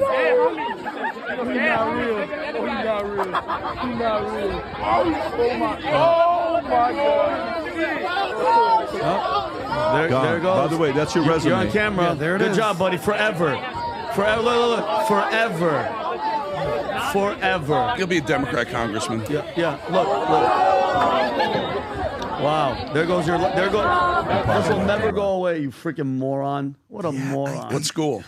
Do we know where? Can you zoom into what? Can you ask Texas? what school it is? Yeah, Texas State student. Yeah. Texas State student disrupts the vigil. Yeah. Reenacting like that. Let me tell you, man. You do that around Armenians. You're done. No, Rogan said something one time about Armenians. You ever heard Rogan say stuff about Armenians? No. Rob, can you type in Rogan on Armenians? You know, by the way, we had the most Armenians ever at the Vol Conference. We had a series, but Armenians was crazy. They were everywhere. It's crazy. You say, man, I'm just watching. Yeah, right there, Joe Rogan on Armenians.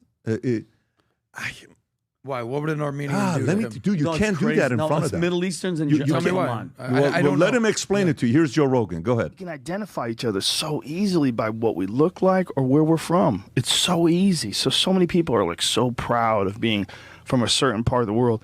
And in some ways, I think it's kind of cool. Like Armenians. Yeah. Talk some shit about Armenia in front of Armenians. They'll smack the fuck out of you. Yeah. They don't play, man. Nah. They're fucking loyal to that. And they don't even live there anymore, man. Yep. That's like being someone who's really into being American and living in South America. You know? Yeah, if you talk shit to an expat like that lives in South America, you know, if you're like, man, America's shit. America's fuck. I see stuff like that, and I'm like, oh man. And thank God there's no Armenians at that Texas State University. Sure. I mean, thank God there's not. Dude, I went to Glendale Community College. Say something about Armenians. Say something about them. This is very behaving like that makes you think it's okay to behave like that. Mm-hmm. People allow you to behave like that. In the Army, we had a crew. you know, if me and you make fun of each other, we make fun of each other. But if all of a sudden an outsider comes out of nowhere and makes fun of you, I'm sorry, who gave you permission to talk to him like that? Yeah. Well, I just saw you guys talking shit to each other. That doesn't mean you have the permission. No. But anyways, I can't, you know, it tells you what we're living in right now. And that's why what, Eric, you said earlier, the fact that he had the ears of the youth, which is the one that they feared the most. The age, 46, 42, 39, MLK, John F. Kennedy, RFK, Charlie Kirk, 31 years old. They fear when you have influence over them because that's decades of lost control. Yep. That's decades of lost control. So let me get to the next story here. So Candace Owens and Bill Ackman. Candace Owens comes out, Rob, if you want to play this clip. Candace Owens comes out with allegations against Bill Ackman and Seth Dillon in an explosive video. Is this the one, Rob? Yeah, so this is the first part where she talks about Bill Ackman inviting Charlie Kirk to the Hamptons. Go for it. Go for it. In the Hamptons, and he had more than one event, but he had essentially what was staged, an intervention was staged by Bill Ackman. Because Charlie's rational thoughts about Israel were a no-no. This is not the route that you should be going on. And Charlie was surrounded by his friends, his quote-unquote friends. Bill Ackman was very upset, and threats were made. That is what I am told, and I will tell you that I am very happy for Bill Ackman to dispute this narrative. In fact, he was asked to dispute this narrative. Max Blumenthal went out to him today, and Bill Ackman came back and said, I have receipts I can show you. And he did not provide the receipts. This is not how it went down. I know it went down this way. I'm waiting for one of them to go on record and to say that it didn't go down this way. It was at this time that Bibi Netanyahu was called and Charlie was invited to Israel. This was an under duress situation, I would say. Okay, so that's that part. Now, Bill Ackman replies back, okay? If you go to Bill's tweet, Rob, Bill Ackman, $10 billion guy, he writes a long tweet. My Bro. I don't know God. if it's going to be tough to read it this way. If you can just go to a tweet because it's a long tweet. I'll give you the gist of it, what he says. He says he talked to Charlie. Charlie said, I can get some Charlie Kirk Jr.'s out, about 100 million followers, influencers. Let's, no problem. Let's have a meeting. So they come down, they have the meeting, and he's just showing all the text messages back and forth. But there's a long message, Rob, that there's there. And then eventually they come to the Hamptons. I'm willing to address any questions, anything that people want to talk about. And then while they're there, I actually want to read this, Rob, if you can find it. It might be one of the longest I've ever. I read the whole thing. But Bill always posts long tweets. Yeah, he doesn't. Bill doesn't post. Rob, just go to his account and keep going down, buddy. You were almost there. Yeah, just keep going down, and we'll get to keep going down. This is 2 days ago, so you got to keep going. Keep going faster, because you're at 24 hours, 19 hours. So Bill Ackman, $10 billion response. There it is. Right there. Okay, thank you. This afternoon, Candace Owens is staging an intervention with Charlie Kirk. Threats were made with respect to his opposed evolving stance on Israel at an event I hosted at Hamptons. Candace also intimated that I blackmailed Charlie. On the show, Candace said that she'll be very happy for me to dispute this narrative. While it pains me to drive more traffic to her program, I'm responding here to clear my name. It saddens me that we're here. For the record, at no time have I ever threatened Charlie Kirk, Turning Point USA, or anyone else associated with them. I've never blackmailed anyone, let alone Charlie Kirk. I've never offered Charlie or Turning Point any money in an attempt to influence Charlie's opinion on anything. In fact, my interactions with Charlie have been extremely cordial, albeit limited, regretfully so, as I was very impressed by him and his work, and I will sadly never see him again. In an effort to clear the record, I should have followed. I followed Charlie Kirk on X for some time and greatly admired him. While I didn't agree with him on every issue, I had enormous respect for his intelligence, knowledge, clips. I connected with Charlie when he DM'd me in late May of this year and expressed interest in meeting me. In light of our prospective schedules, we were unable to find a time to meet in person, so we scheduled a Zoom on June 11th. On the Zoom, he explained to me that conservatives, in particular young conservatives, were getting tired of defending Israel, and this was very concerning to him. I asked him how I could learn more and he suggested that it might be useful to convene a group of young conservatives influencers on a host of topics that could include Israel to a better sense of how conservative community was thinking about Israel. On a Zoom, Charlie said that this his open mic conversations on campus were very effective in addressing issues on the minds of the students, but he was only one person with limited bandwidth. He suggested that recruiting a group of junior Charlie Kirks, we could open mic sessions on college campuses. Boom. I expressed interest in learning more and thereafter scheduled a series of conference calls with Charlie, Turning Point USA staff, and members of the team, in addition to getting better sense of what were young conservatives going through. Charlie thought doing so might enable him to identify potential candidates who could launch their own campus tours and carry forth his approach to dialogue. We chose the afternoon of August 4th to the afternoon of August 5th for the convening. Charlie and members of my team worked to put together an invitation list. I offered to host the sessions in Bridgehampton and cover the cause so that I could attend some of the sessions, so I was working from there at the time. Charlie sent out the invitations and about 35 influencers accepted it. Charlie estimated that the influencers who attended with relatively 100 million followers. Charlie and Turning Point USA put together the agenda for the meeting, and the topics were economic future of America, the cultural landscape of dating and marriage, conservative Eastern Mamdani, the new threat to America. Charlie asked me to moderate economic topics. Thereafter, I hosted Q&A sessions. The convergence of East and West included a discussion on immigration, values, systems, the pro-U.S. approach and foreign policy in Israel. While I had wanted to attend the convergence panel, I had a board meeting that conflicted this. Those that attended the session said that the Israel discussion was similar to other sessions that they attended, explaining various points. Some participants were critical of Israel and some were supportive. The sessions were punctuated by meals. I attended one group lunch and a group dinner where I sat with Charlie and others. I found the sessions I attended interesting, and I really enjoyed the meeting. It gave me considerable perspective on what is on my mind of young Americans, what is on the mind of young Americans. At the end of the event, I sat with Charlie and members of my team, and we discussed the event's convening. Charlie believed that he had identified a number of potential Turning Point ambassadors who could launch open mic events on campus. We corresponded by text thereafter over a few weeks on a range of topics, but not including Israel, and the next thing I knew, he was gone. In short, this was not an intervention to blackmail Charlie Kirk into adopting certain views on Israel. It was nothing of the sort. Eric, your thoughts on this? Look, Ackman, first person. Candace, I heard from someone. I'm going to go with Ackman. It seems like a very detailed description of what happened, and very likely description. I mean, what Ackman pointed out there was why Charlie was so important. A billionaire, a multi-billionaire who has an issue with the growing anti-Semitism on college campuses. He knew where to go. You go to Turning Point because they have the access to the young minds on campuses, not what they're getting from the liberal professors. So Ackman goes to Charlie.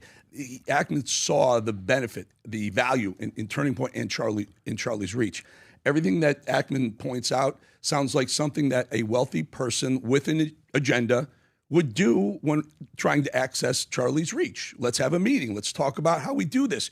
Charlie says, well, maybe not me, but maybe we can get a handful of influencers with a big following, and we can do it that way, thereby not necessarily joining forces, TPUSA, politically with Ackman, but doing as an assist, so to speak, a mailing or whatever. It kind of puts a little bit of a prophylactic barrier between Charlie Kirk and TPUSA and whatever Ackman is choosing to do. But Charlie, to his credit, listened and heard what Ackman was pushing.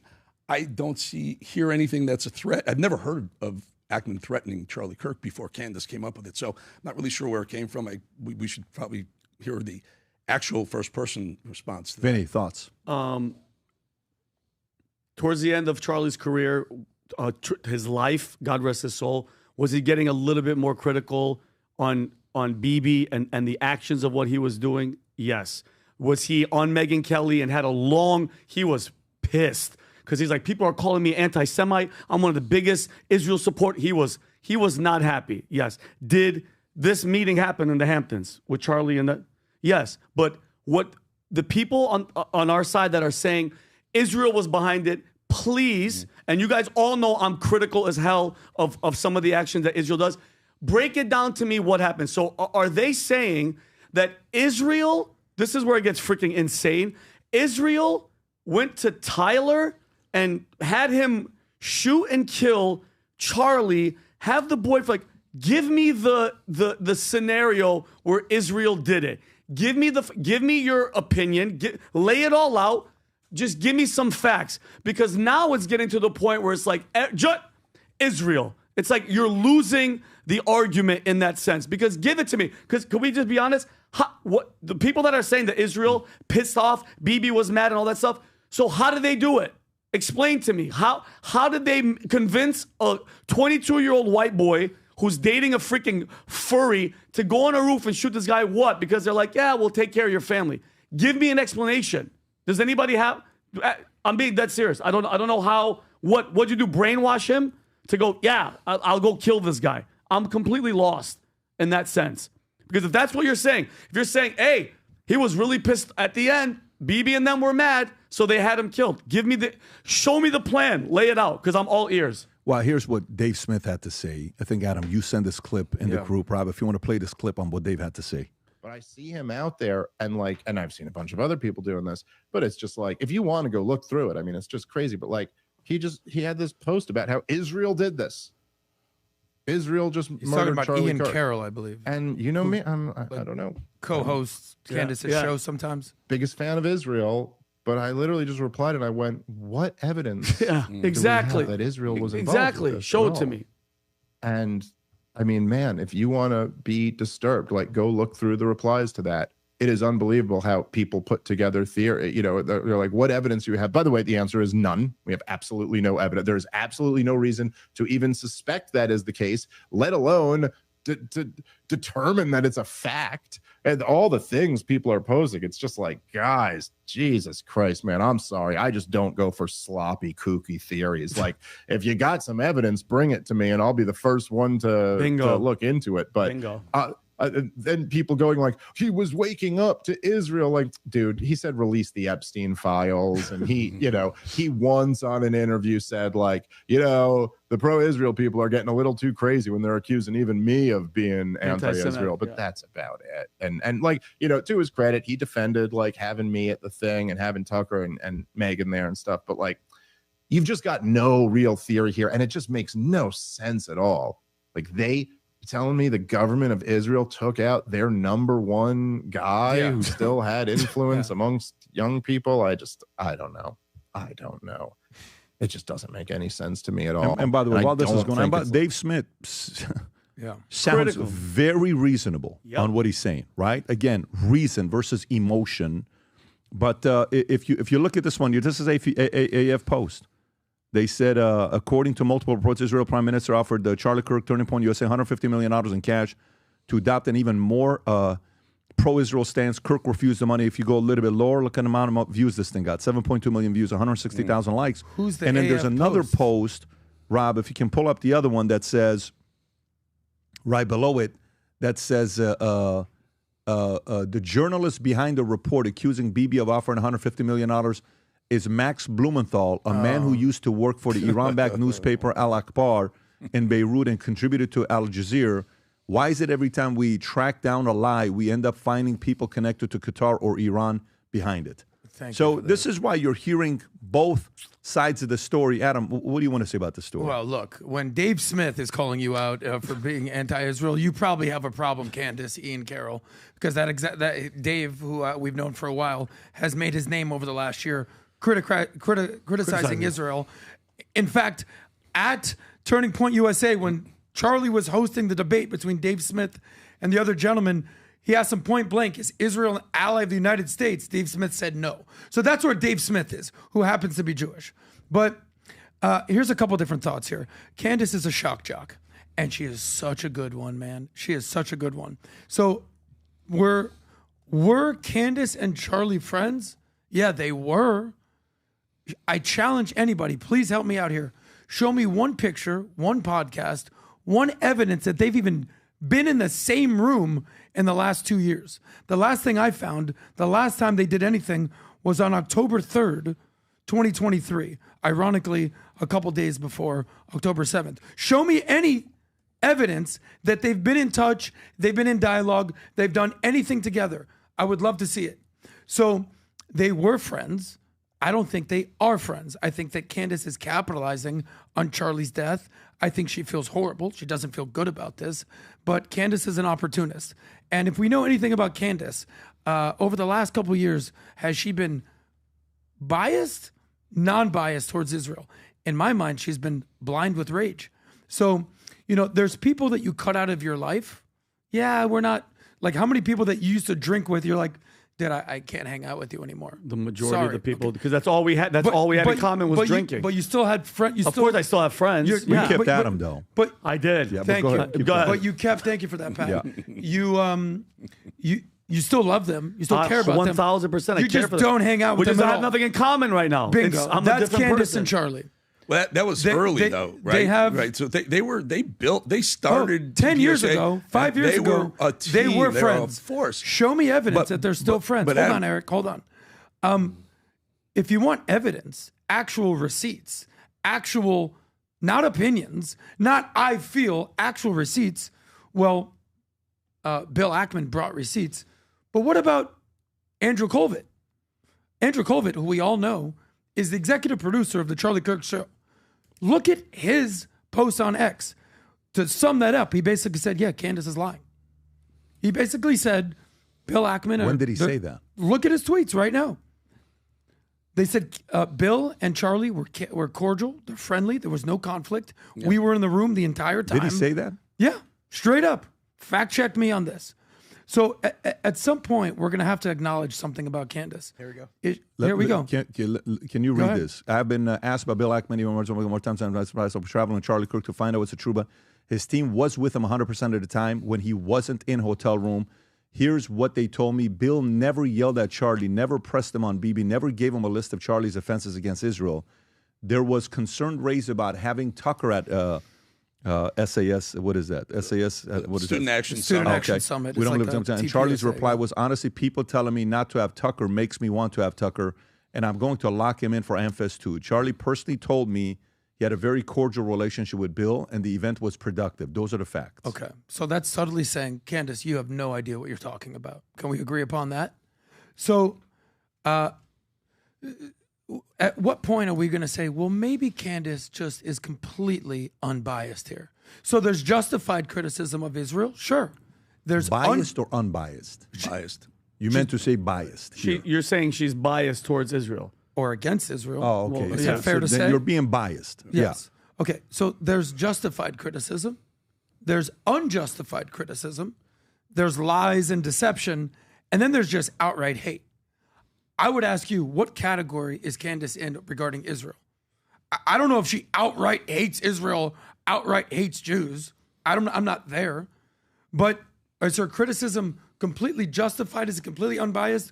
Or is she using lies and deception here? Last point here. You offered Tucker $100 million to join Valuetainment. True or false? Yes. Did you post it on Twitter at the time? We posted. We went to his place. We sent the guy to his place to make the offer. So there was a formal offer and a formal contract. Documented. If someone's going to offer Charlie Kirk $150 million, don't you think there's going to be a public statement, a contract, a tweet?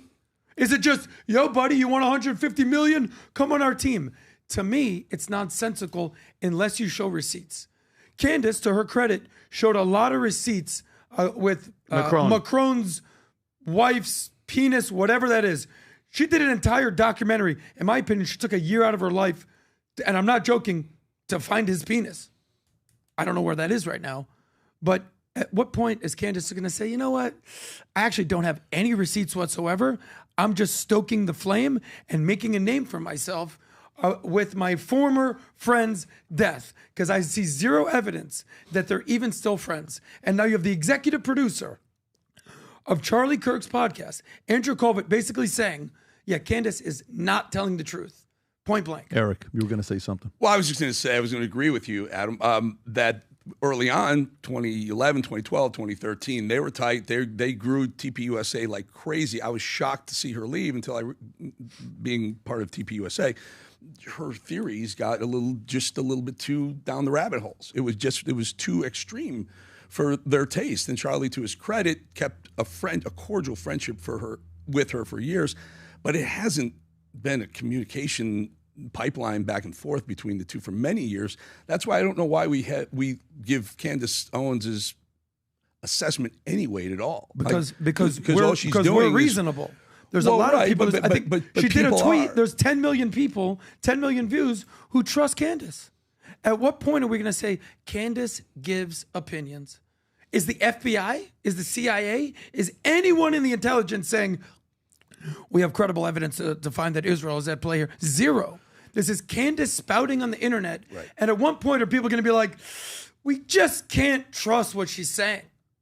Last thing about Candace, and I look, every time I've hung out with Candace, I've enjoyed my time with Candace. I think she's cool. I think she's fun.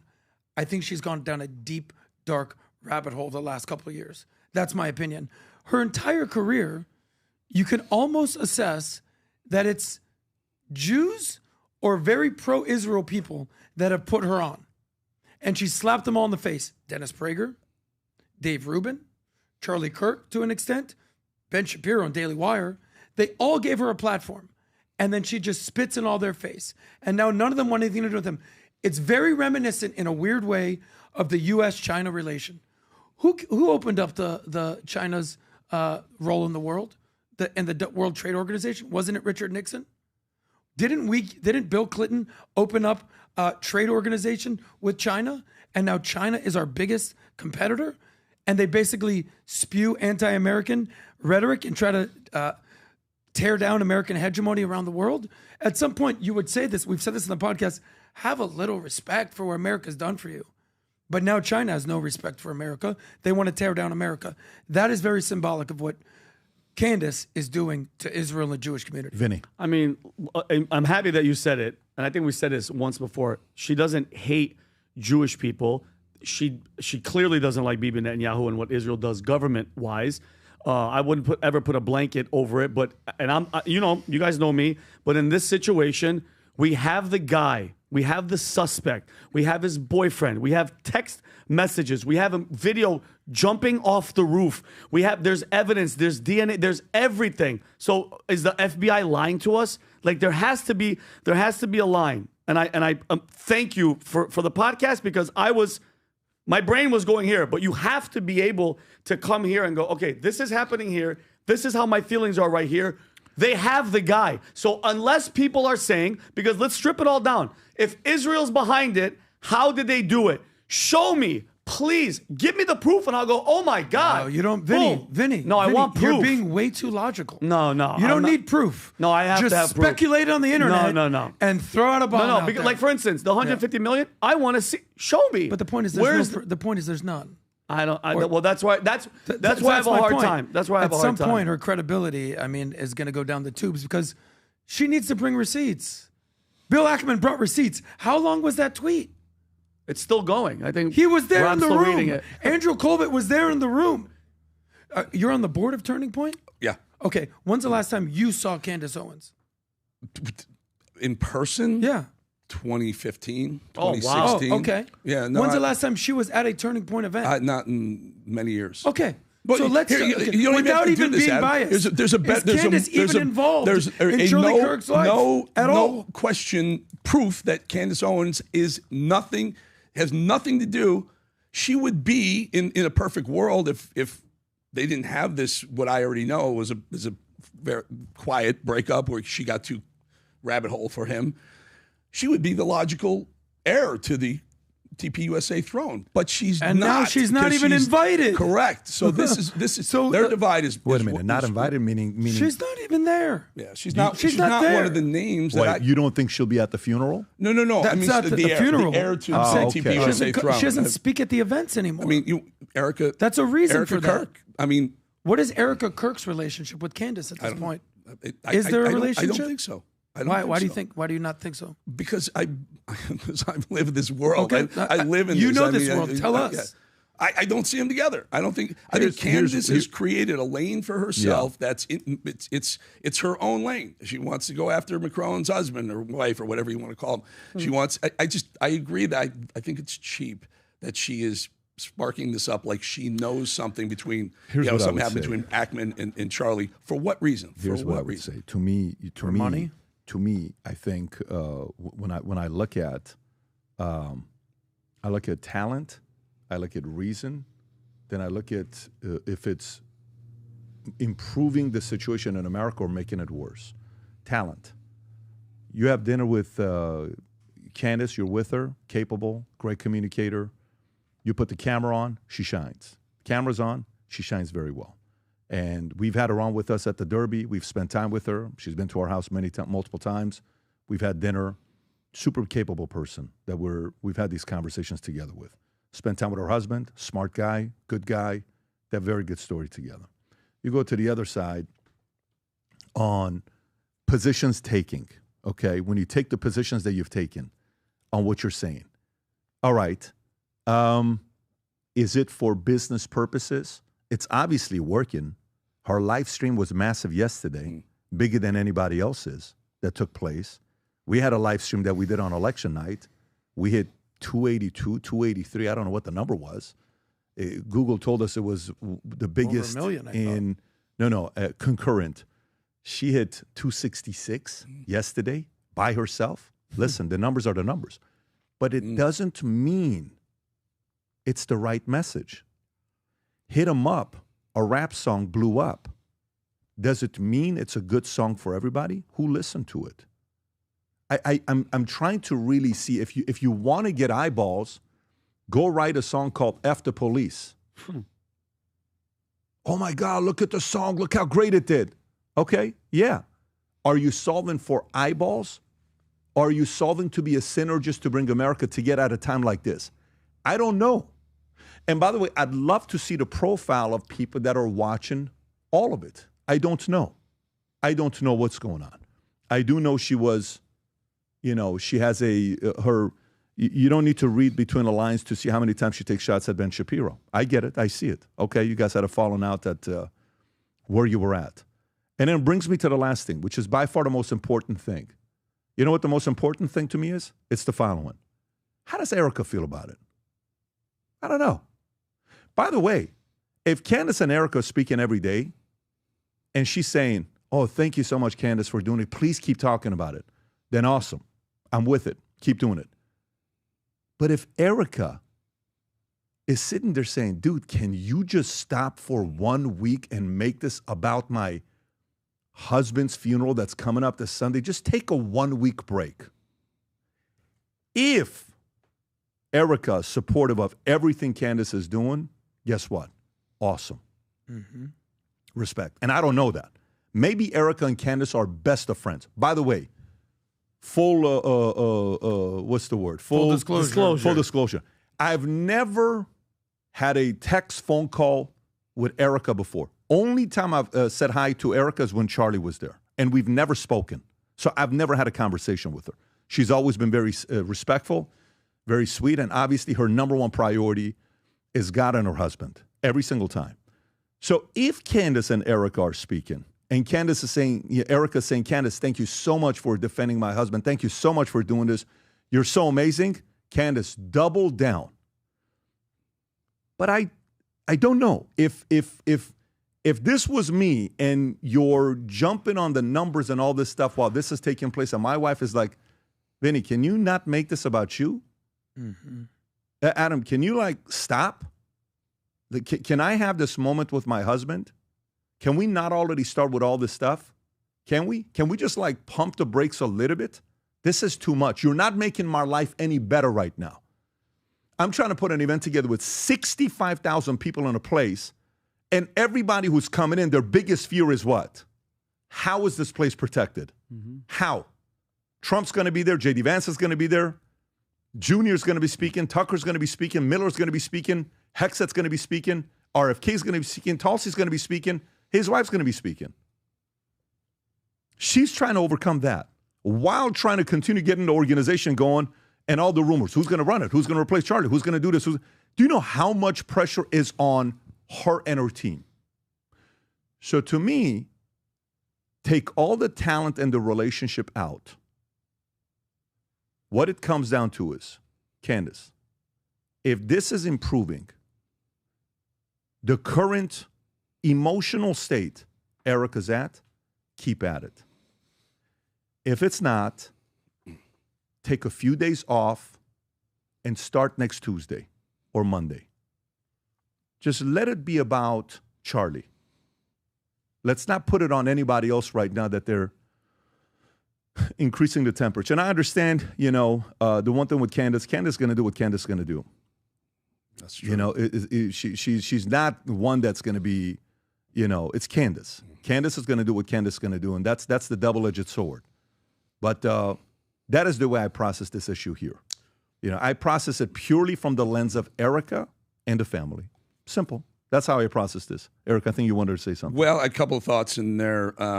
You were earlier talking about let's give it a rest. Let's not capitalize on it. You have this mug here that says words talk, numbers scream. Her numbers are screaming.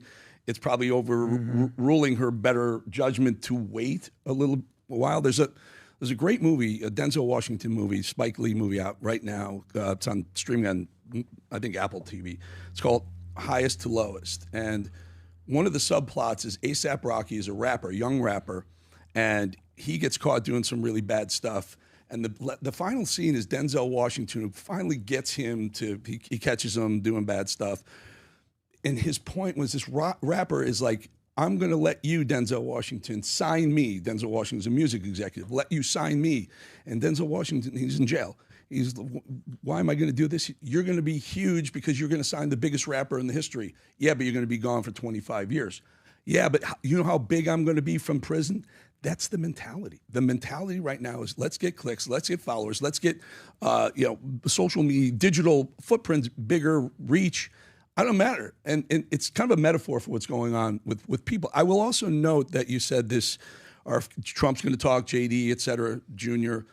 There's another speaker here, and this may be a little controversial, but Suzanne Scott is one of the speakers. She's listed on that list. Sergio Gore and then That's Suzanne. Fox she ran Fox, yeah. She runs Fox News. Charlie was banned from Fox News for a long time. He was not allowed on that network for several years. Now, why is that? And they felt he was too extreme. If you look, they felt that Charlie was. Well, that is the common wisdom. I spent 11 years at Fox, and I will tell you, early on when Trump was first elected in 2016, Charlie Kirk was one of the young guys who helped Trump the first time. He started to grow, and then he was not on Fox for probably 5 to 6 years, and people were just the speculation was Murdochs never have been very pro-MAGA. They just haven't. But so it's almost a little hypocritical that Suzanne's going to be one of the people speaking because they kept him off Fox for many years up until recently when they brought him back on. I do notice Charlie had a big ad campaign on Fox. You see him on some of the breaks. It may still be running. So he started to spend a lot of money at Fox, and then they brought him in to fill in on one of the weekend shows, Fox Sunday, and Friends, that's right. Where the little girl comes running to him out of heartbreak. Right. So they've made amends. But they made amends. But it was recent, Adam. It was within the last 6 months. Look back before that. It was years where he didn't appear on Fox. Not Hannity, not Laura Ingraham, nowhere.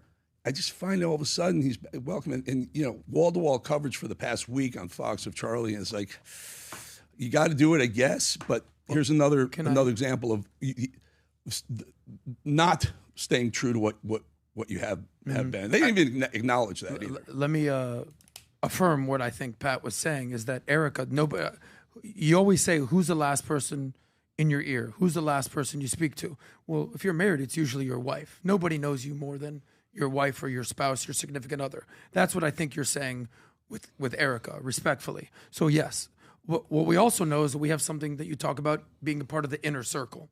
So who was Charlie's inner circle? Well, one of them was definitely Andrew, right? He was executive producer. So I think he has, beyond the wife, the next most credibility here. So he just basically said that Candace was lying in so many words. Number two, is Candace speaking? If they were such good friends, why isn't she speaking? I don't know. I don't know if she's going to be there. I don't know. But there's nothing indicating that they're still friends. And I think Pat is absolutely right. By the way, they're doing sort of like this, group effort to host the Charlie Kirk show. Did they pick Candace to host the show yesterday? No, but they picked the Daily Wire crew. They picked Ben Shapiro and Matt Walsh and the gang, Michael Knowles. The proof is right in front of our face. So I don't know. There's right there. They didn't pick Candace. My opinion, this is my opinion, is that Candace was friends with Charlie, not is friends with Charlie. And there's clearly, from 2023, a divide. You were part of our crew. You are no longer part of our crew. That's my opinion. Can I show one clip of Candace? This is her words of how I think Candace handles situations. I've never said that Candace is stupid. I've never said she's crazy. I've always given her credit. But I would not want to mess with this woman. Do you have that clip about don't you dare? Watch this. This is Candace in a nutshell. To those of you who think that you are going to replace Charlie Kirk, okay? Kings are born. You don't just get to depose and tell us that we're going to follow this individual, okay? I'm one of the Masons of Turning Point USA. You put a shill in Charlie Kirk's chair, in Charlie Kirk's company, and you try to tell us to follow that individual, I will be an enemy of you. There will be nothing that can stop me, okay? And I want you guys to understand, this is not a threat. This is a promise. There will be nothing that can stop me. I will release every single text message. So to those of you who are trying that, I'm seeing the messages, I am telling you to back off right now. Like right now, don't do it, okay? Don't you think about it. I know exactly who you are. I know exactly who you were that were exerting pressure. Don't you pretend to be noble now and say nice things about Charlie Kirk and think you're going to slide into his chair, okay? Over my dead body, which I'm sure can be arranged. Okay. Well, what do you think she's saying? Do you think she's talking to Shapiro? I don't know if she's talking to Nick Fuentes. I don't know if she's talking to Ben Shapiro. I don't know. I mean, if you had to guess, I don't know. we don't know. I don't think it's Nick Fuentes. I would say Ben I don't know. Shapiro. Yeah, I would say Ben Shapiro. Okay. But she seems venomous and angry and passionate. When was that? That was 2 days ago. And so they put Shapiro in the seat yesterday after J.D. Vance the first day. Yeah, but no, Ben Shapiro, who, by the way, they just pledged, Daily Wire pledged, I think, $1 million to Charlie. How much did Candace give? I know, how much did Candace give? No, we're agreeing. How much did Candace give? Why Ben Shapiro wants it. It would be he needs it. He's done well, but he needs the Turning Point USA. He needs the money now. He needs the access. So I see why he did. But I don't know who she was talking. She had to be talking to Ben Shapiro. If I had to guess, I don't know. Because I don't think she's talking to TPUSA management, the people who are going to decide who takes. No, she was making threats at people who think they're heir to the throne of Charlie Kirk. Meanwhile, she didn't say she was either. I would assume that. By the way, if she is talking about Ben Shapiro, and I have no clue. My gut was Nick Fuentes because he's trying to take the mantle for America First. Hold on. Hear me out. He's got zero shot. You think if she had text messages with Ben Shapiro, after everything they've been through, they wouldn't have been released already? You think she's holding back? You think Candace is the type of person the last 2 years that has held back? You think she's got a trump card that she's ready to expose Ben Shapiro? But she's used all her bullets, so to speak. But I'm trying to see what you're saying. What's your point here? Tell me what your point is. I'm saying she is angry and venomous right now. Yeah. And that is not a person that you want to mess with. She's capable and she's filled with rage. That's all I'm saying. Do you think on the power versus force chart, I'd love to see where Pat thinks about this. Rob, if you could pull that up. Power versus force. Please show me where you think Candace is operating out Vinny, of what do you right think she's now. at? Show the chart. On power versus force, what do you think she's at? Let me see the chart. We just did this at the vault. If I had to go to the third row level, right there. Okay. Can you punch in, Rob? She's angry. She's in anger. So she's at 150. Yeah. She's angry, which a lot of people are. So she's below the what do you call it? Which is not a bad thing. Line? That's just, guess what? I've fluctuated all over this damn thing. But I think, Adam, because what she's talking about, if it is Ben Shapiro. You think that's not a bad thing? No, I didn't say it's a good or a bad thing. I just said where she's at. It's not a bad thing. You think? I'm saying. So you think at a time like this, it's good to be there? I do. Tell me why. I think we need to be there. Tell me why. Because the left will tell you, let's go back to unity. Let's tone things down. Yeah, sure. Because you didn't just have one of your biggest, most influential human beings on your side assassinated in cold blood. It's not time to take the tone down. I disagree with you, my friend Eric. I'm not suggesting violence. Yeah. I'm not suggesting violence at all. But I'm saying stay pissed off, stay angry. I had a tragic loss in my life. I lost a child in college. You do go through stages of grief, confusion, sadness. For this, I announced it at 4:13 p.m. last Wednesday. Charlie Kirk had died from the gunshot from the assassin. I went immediately to anger. There are people crying on the set. You guys have the clip somewhere. People are starting to cry on the set. And I just went right to, I'm fucking pissed off. This is enough. We're not going to sit down and not take, and I don't mean hurt people. I mean, use your voice. Charlie was killed because he used words. We need to say, I am Charlie Kirk. I'm going to use my voice to let the world know what I believe. And no, I'm not going to tone it down left. It's not time. I'm not ready to pass that stage of grief. Well, Benny, go back to what if you could show that chart. Yeah. Oh, so what I'm saying is like anger. Like Pat, think about it. If God forbid one of us was taken out, I would go right to anger. I'd be furious right now. And again, Adam, I don't know the relationship. I don't know how close. I mean, they were close back in the day, but right now, you don't know if they texted the day of or days before or any of that. But in regard to what you're saying about what she's talking about, I would assume it would be Ben Shapiro, because what did Ben Shapiro say a couple of days after the assassination? I'm going to pick up the bloody mic and I'm going to keep going. Yeah. So you can, that means on his own show. No. He's going to go on Compage Tour. No, I understand what I'm saying. She's saying her thing is nobody's going to come and take it because she knows that they're coming on that set. That's what she's saying.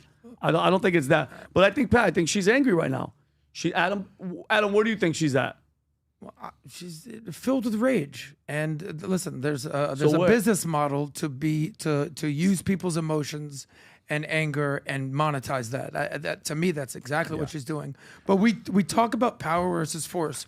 My question is, okay, the one person was the right to be angry in every emotion. One person, that's his wife.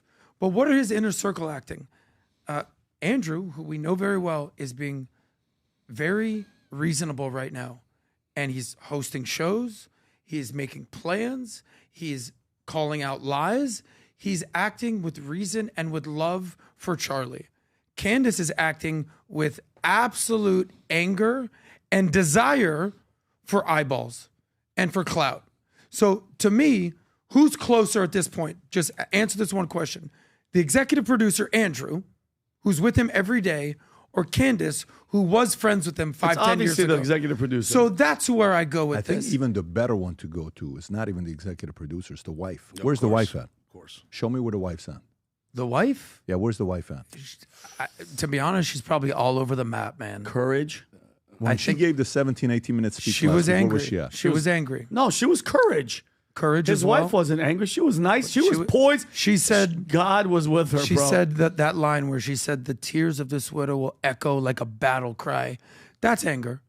But she also showed immense courage and willingness to speak out on Charlie's behalf. Where do you think she is, Pat? I think it's love. I think it's love. I think it's up there. I saw love, and I saw a mother who is going to...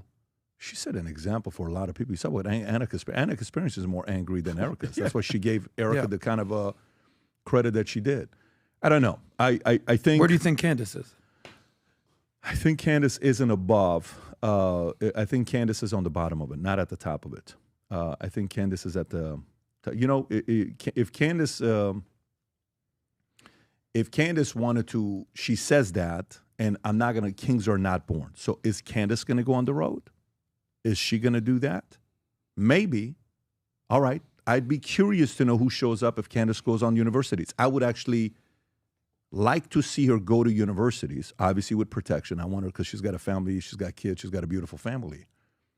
I'd like to see her go and see who shows up and who defends her. I actually would like to see, if she did go to school, what types of people would roll up to defend her. Mm-hmm. I would love that. I don't know if you understand what I'm saying. Yeah, of course. So go and see who shows up. Is it going to be peaceful people showing up? Maybe. Is it going to be chaotic? Maybe. I don't know. You will very quickly, look, when you go to the Vol conference and we had nearly 8,000 people in the room last week, you don't know who's going to be in the room. And then you look around, you're like, husband and wives, kids, families, Palestinian guy who's a Muslim says, I disagree with you because of what you say about Islam, but I love you, Patrick. And you're just looking at everybody. You're like, all right, so that's our audience. Yeah. Sometimes put an event and let's see who your audience is. I'd love to see it. I'd love to see who the audience is. Maybe the audience is the Turning Point USA audience. Maybe the audience is young conservatives. Maybe it is. Maybe the audience is that. But I'd like to see if she's saying that, is Candace going to be going and doing what Charlie did? I don't think she will. Neither do I think she needs to, because I think she's got kids. Yeah. I actually don't think it's a good idea to do it as a mother. I think it's better for her to stay home and take care of the young kids. She's got very young kids, and I wouldn't want to put her. I wouldn't want her to put herself in a risk situation. But look. Let me tell you.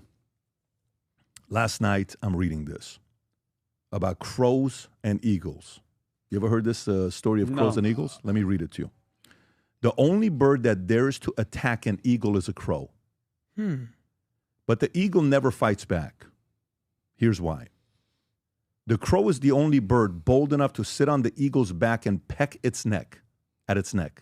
Pa, pa, pa, pa, pa. Relentless and annoying. But the eagle stays calm. The eagle doesn't flap, doesn't fight, doesn't waste energy. It does one thing. It rises. The higher the eagle soars, the thinner the air becomes.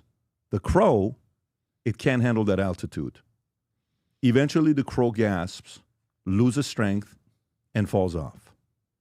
Not because the eagle attacked, but because the eagle ascended. Wow. Let the crows talk. Let them peck. You don't have to respond. Just keep going higher. They can't follow you forever. Your growth will suffocate their noise. So don't engage, elevate. Wow. I don't know. I think whatever we're going through right now with the temperature that we have, we're going to be around for a while, God willing, if he wants us here. I think by 2035 we'll know. I'm being serious with you. I think by 2035 we'll know. A decade? Oh, I think it's going to take a decade. Yeah. I think it's going to take a decade to see what's going to happen. 10 years ago, when you went and looked at a lot of guys that everybody's like, who's the real business people on YouTube? Who's the real business people on YouTube? Oh, it's this guy. Oh, it's that guy. Oh, that's Mike. Oh, my God, it's that guy. 90% of them are not around 10 years later. And you're like, dude, I thought that guy was going to be this. I thought this guy was going to be this. And let's go 10 more years. Okay, everybody talk trash about Trump in what year? 70s, 80s, 90s, 2000s? Where is he at right now? Two-term president, #1 show 15 years, multi-billionaire, and raised good kids. What do you have to say about that now? But it took 79 years. Sometimes you just got to wait. There's going to be a lot of noise for a long time to come. And I wish nothing but the best for everybody in this space. I only encourage people to know the role they're playing and see what's best for America. Of course, everybody, when the founding fathers created America, they had a problem with two things. How do you manage the nasty side of ambitious side that every human being has? And this is stemmed from passion. And how do you decipher between the people that know how to reason? So they created the whole thing, which was like, well, we went from monarchy. I tell you what to do. You better listen to democracy. Everybody tells you what to do to a republic. Now we have representatives who speak on my behalf. And if I don't like them, I'll fire them and have another person in the next election. So I can't be controlled by the majority. Because if this was a democracy, holy shit, you're too rich, Elon. $450 billion, now you're only worth $220 million. Why is that? That's a democracy. Republicans like, no, dude, I can be whoever I want. But the battle that they had long term, which they worried all the Madisons and the John Jays and the, and the Hamiltons and Washingtons, their battle was, how are we going to manage the natural individual selfish ambitions and passions that people have versus the people that are willing to make reasonable decisions that's best for the country long term? How do you manage that? It's been a problem 2,000 years ago. It was a problem 1,000 years ago. It's a problem today. It's going to be a problem 1,000 years from now. But sometimes you can't really see everyone's motives for a minute. And you just have to stick around and see what happens. Eric. I said I jumped to anger immediately, and I stay there, and I still believe we need on the right to stay angry about this. And there's a fallout. There's a reason for this. Like the midterm elections are coming up. Again, if you think this is cheap, using Charlie's death, I disagree. I say use Charlie's legacy, carry that into 2026. Let people know that the left is a party of violence, the party of hate, party of stifling speech that they don't agree with, the party of crime, the party of all the things that Trump has tried to change in America and use Charlie's death to stay angry and keep remembering and reminding the folks out there who are the independents in the middle going, not sure where I'm going to go. I'm not sure if I love Trump. I'm not sure what I want to do. But I certainly don't want the party that condones and almost supports what we saw on September 10th. That's not my party of choice. I think you were mentioning that earlier in the show. So that's why I'd say, not violently, with your words, stay angry, folks. Stay angry. I am Charlie Kirk. That should be everyone right now. Yeah. Well, let's go to last couple things and let's wrap up. Rob, Kash Patel. If you can pull up the 3 clips of Kash Patel. Which one do we want to start off with? Let's do Kash Patel, Adam Schiff first. Oh, yeah. Then let's go to Kash Patel, Corey, and then let's finish up with Kash Patel. Actually, let's do Kash Patel, Adam, Kash Patel, Kennedy, then Kash Patel, Corey. So here's Kash Patel and Adam Schiff. Go ahead. People to believe that? Do you think they're stupid? No. I think the American people believe the truth, that I'm not in the weeds on the everyday movements of you're inmates. Not in the weeds? What I am doing is protecting this country, providing historic reform, and combating the weaponization of intelligence by the likes of you. And we have countlessly proven you to be a liar in Russiagate, in January 6th. You are the biggest fraud to ever sit in the United States Senate. You are a disgrace to this institution and an utter coward. I'm not surprised. I'm not surprised that you continue to lie from your perch and put on a show so you can go raise money for your charade. You are a political buffoon at best. Wow. Oh, my. Wow. To the bank Let it continue going. well deserved. This country and the state and citizens of California. We are bringing historic reform. Point of order. But all you care about is a child sex predator that was prosecuted by a prior administration, and the Obama Justice Department and the Biden Justice Department did squat. And what did President Trump do? Bring new charges courageously. And what have we done? Chairman, you said I'm the most control of this transparent situation. FBI director in history. 33,000 pages of information to you. I challenge you to say anything credibly to the truth. Go ahead and run to the cameras where you want to go now. You be quiet. There's a lot of Americans who very much appreciate what he did to Adam Schiff. Cash 1, Shifty Schiff 0. Where do you think he is on Power versus Force? Who? Kash Patel. He is just tired of him. He's tired. But I think he's actually being reasonable. I think he's that's what I'm saying. reasonable and bringing receipts. Receipts. Exactly. He doesn't like it, and Adam's being emotional. But here's Adam Schiff. Here's the Kash Patel with Kennedy. Go for it. Who, if anyone, did Epstein traffic these young women to besides himself? Himself. There is no credible information.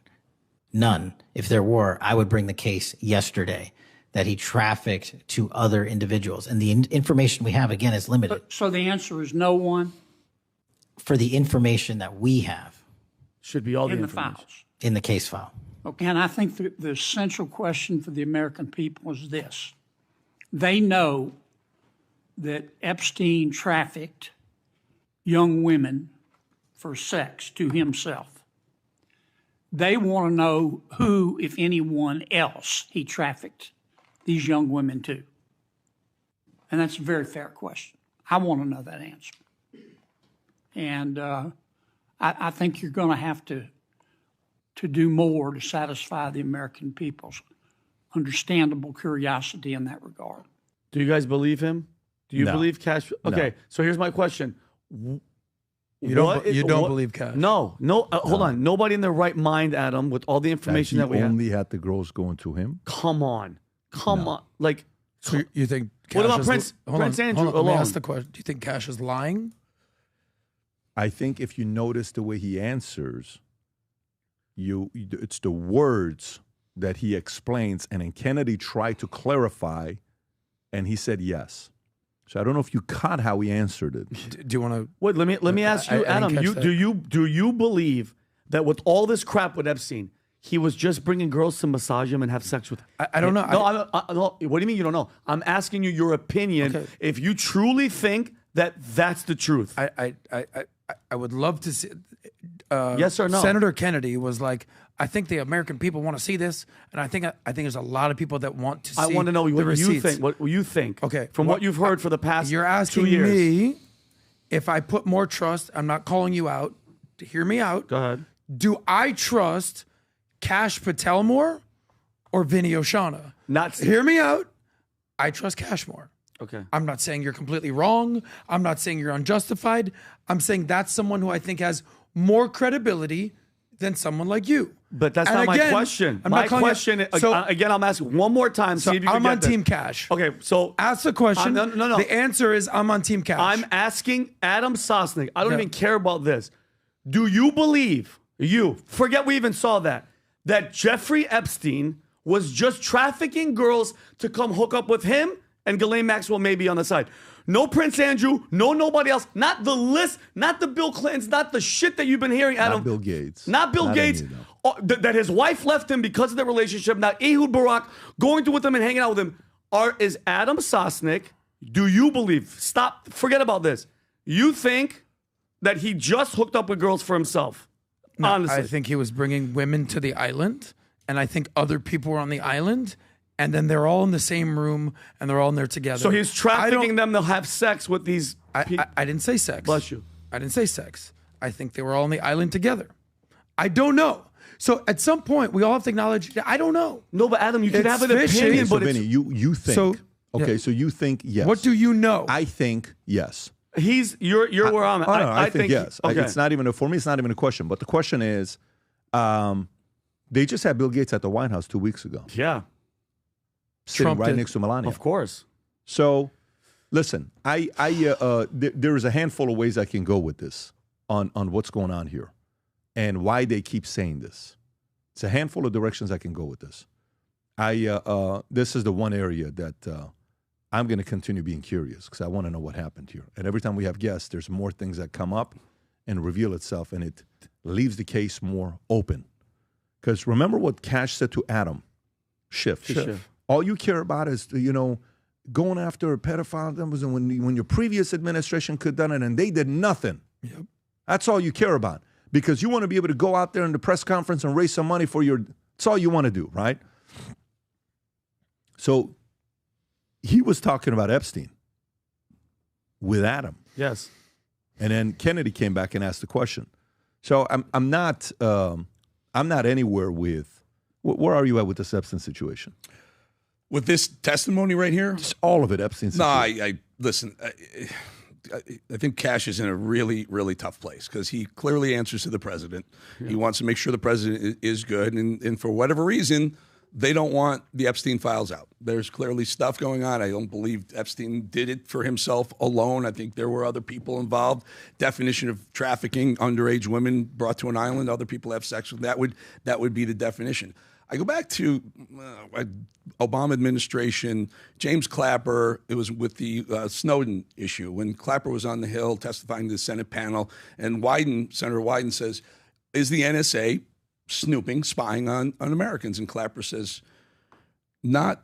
He said something like, "Not necessarily. No, not necessarily." And it was that not necessarily part where everyone said, "Oh, he didn't really lie to Congress," but he did. He lied to the Senate panel. It was proven, minutes after that. Not knowingly. Not knowingly. Not knowingly. And that little qualifier. So I don't know what Kash is doing here. I probably just making sure that the position that the Department of Justice wants to go with. Remember, Pam Bondi's his boss, and Pam reports to the president too. They both. It strikes me that there's more there. They're not comfortable telling it. I just don't think that was the best way to phrase that answer. What would because my opinion, we share the same opinion, that was not truthful. Jeffrey Epstein was trafficking to a bunch of high profile people.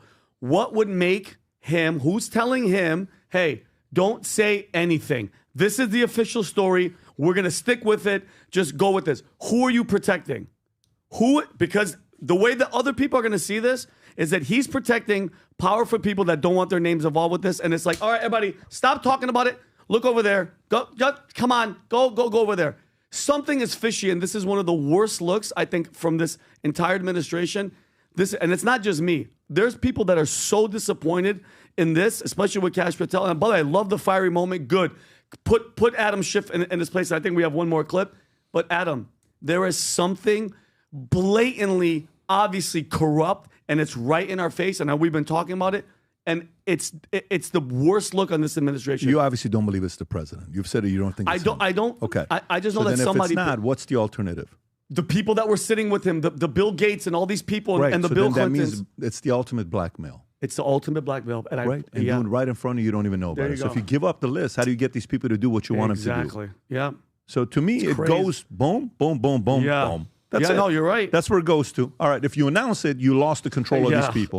But they ran on, we're going to release. Not him. He never ran on it. He said the it Trump afterwards. 47 was never, the 20 points wasn't his. He did say it in the interview with Campos, will you release 9/11 files? Yes. Will you release John F. Kennedy? I already have, but maybe more. Will you release Epstein? Yes. You know what? Maybe I don't know, because depends on, sometimes people are going to be on those lists. So he didn't fully give that answer. PBD, we saw binders.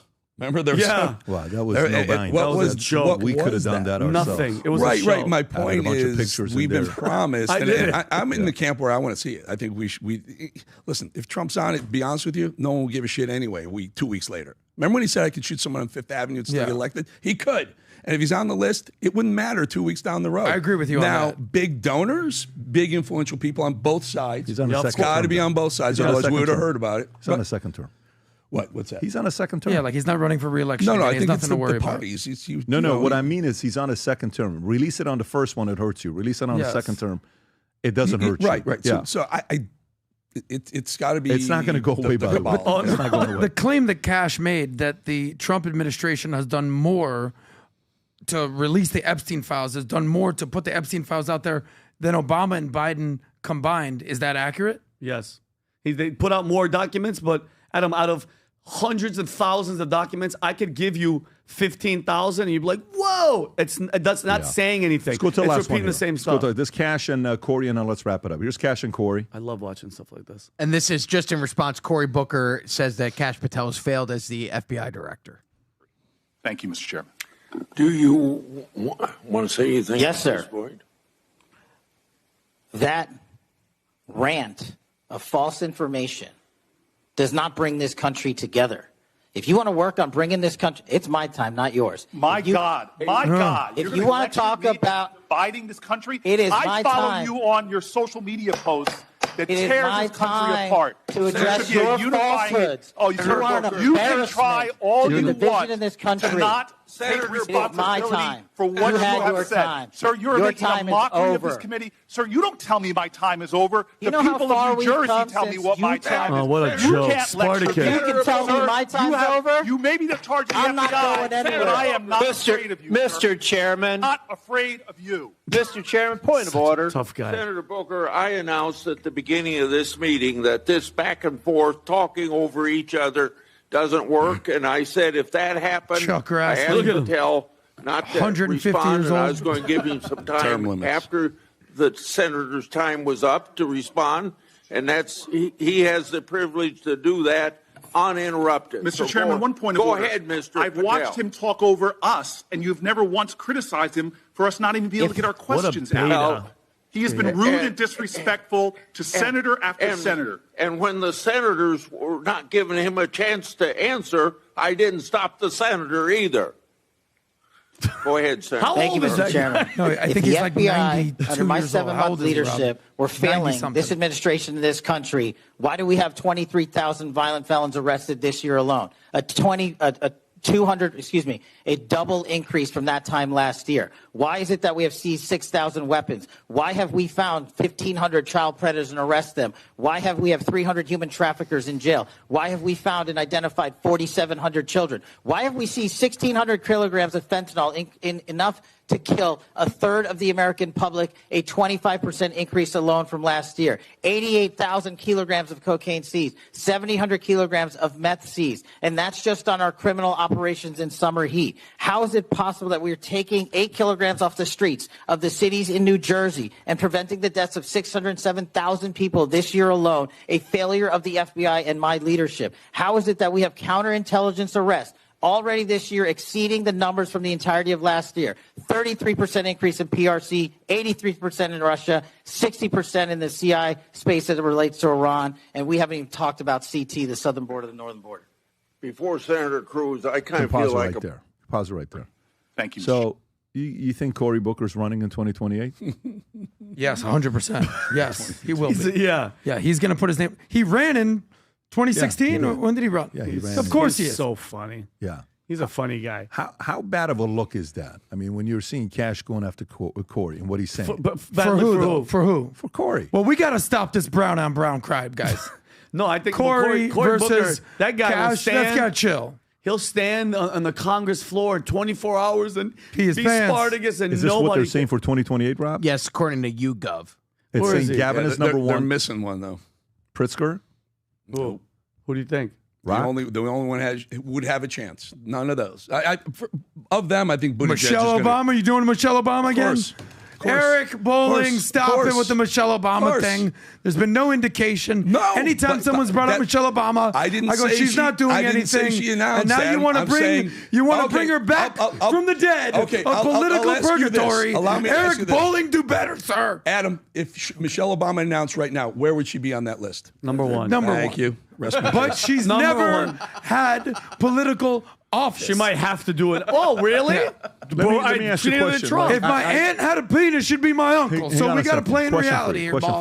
for you. Question for you. When the day Joe Biden opened up his Instagram account and posted a picture, I posted a comment saying you're officially running for office. And this was like 6 months before he announced he's running. Mm-hmm. What year? Go back to it, 2019, 2020, Okay, whatever gotcha. the timeline was. And what is the first day Joe Biden opened up his Instagram account? Pull up when did Joe Biden open up his Instagram? Ask ChatGPT. What day did Joe Biden go open? Like he never had an Instagram No, and he started his yes, he first did. post Instagram ever? account. Yeah, you'll see right now. He opened up his Instagram account when he was 2014. using Joe Biden. Okay. And then boom, boom, boom. And then shortly thereafter, no, this is not it. There was a post he put up. He hadn't posted something for years or whatever it was. Gotcha. And Not then when he you started knew it, you're right off saying- the bat, Okay, got he's it. running for office. Rob, it's going to take you a long time to go find it. This guy's a big time Creepy, Instagram guy. sleepy Jew. But here's the point. Why did Michelle start a podcast? I don't know. Maybe it's therapeutic. Maybe it's to speak to the public. Maybe it's to become relevant again. Maybe it's to spend time with her brother. Maybe it's just to talk to other people. Maybe Jada Pinkett inspired her. I don't know. Maybe I stay don't know away from what Barack. type of an entanglement is going on there with the podcast. That's true. But all I'm saying to you is, it could be because the pressure that she has that she's finding a way to release, or it could be she's planning on something with 2028. Maybe she just didn't want to go up directly against Trump. Because remember, there's a big difference between running in 2020, running in 2024, and running in 2028. Yes. You ain't going against Trump. You don't want to go against somebody that's going to get very nasty with Great you. point. Trump has no limits on how nasty he'll get with you. Oh. Is J.D. Vance going to get as nasty as Trump? No. Is Marco Rubio going to get as nasty as Trump? No. Who's going to get as nasty as Trump in 2028? Nobody like him. Except maybe his son runs. I don't think anybody's going to get as nasty Eric as that. Gordon, yeah. I don't think it is. So I think in this case, who knows what happened in 2028. Having said that, guys, if you enjoyed Eric Bolling, he's both on Manect and he has a podcast called The Edge. Rob, is this the video or is it a This is still image. Yeah. So The Edge, and we're going to put the link below to the podcast. Where can they find it? So it goes live tomorrow, and they'll tell you about The Edge very quickly. It's about male perseverance, risk. I've been a professional baseball player, been through that fire, went to Wall Street, been through that fire, named top trader in 2008 by Trader Magazine, Wall Street Trader. And then I went to Fox with the bright lights. And I was in the anchor chair. Launched the 5, sat in for Bill O'Reilly at his peak, and I lost a child, which is the 4th leg. So there's 4 fires, 4 traumas, 4 arenas I've lived through. And Patrick, I look at this podcast in yourself, and I say it's kind of like when I first started watching you. This is what it needs to be. It's about men being men. It's about finding the grit, the perseverance, to dig deep for it and never quit. And I want to bring that out. I'm announcing this for the first time. My first guest is Brett Favre. And I will tell you, Vin, and I've known Brett a long time. He's a close friend of mine. We had a discussion about the years that he was really hooked on Vicodin and things I've never heard before about playing, leaving. Was he high during games? It's a fascinating interview, and that's where I want to dig into what makes great men, people, women who support men, but women, mostly men. What makes us great? What makes us get up a fifth time after being knocked down 4? That's an awesome first guess, Brett Favre, gunslinger right there.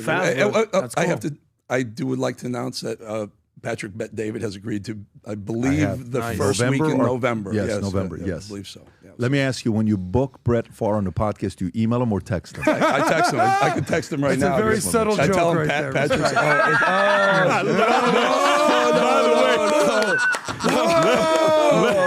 Well done. No. Let me tell you, that was a dig. But let me tell you, Brett Favre, to me, I will never forget one of the most annoying days of rooting for a flippin' football game was when he was for the Minnesota Vikings.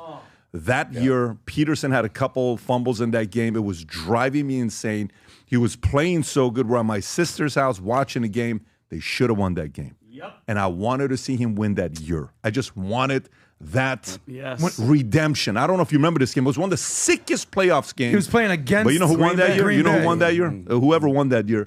That was God's plan for who won that. I think that's the year that New Orleans won. Was that Drew Brees. 2006? And Drew didn't even play good. Nope. But anyways, that was after Katrina. You're saying that was a Drew Brees. Yes, but Brett Favre, we were rooting for him to win the Super Bowl. Anyways, Eric, great to have you on. Thank you, and gang, God bless everybody. Again, remember, go to VTmerch.com. 100% of whatever you purchase is going to Turning Point USA on the Team USA merch. Go to VTmerch.com, place your order, and we will see you guys on Friday. God bless everybody. Bye-bye, bye-bye.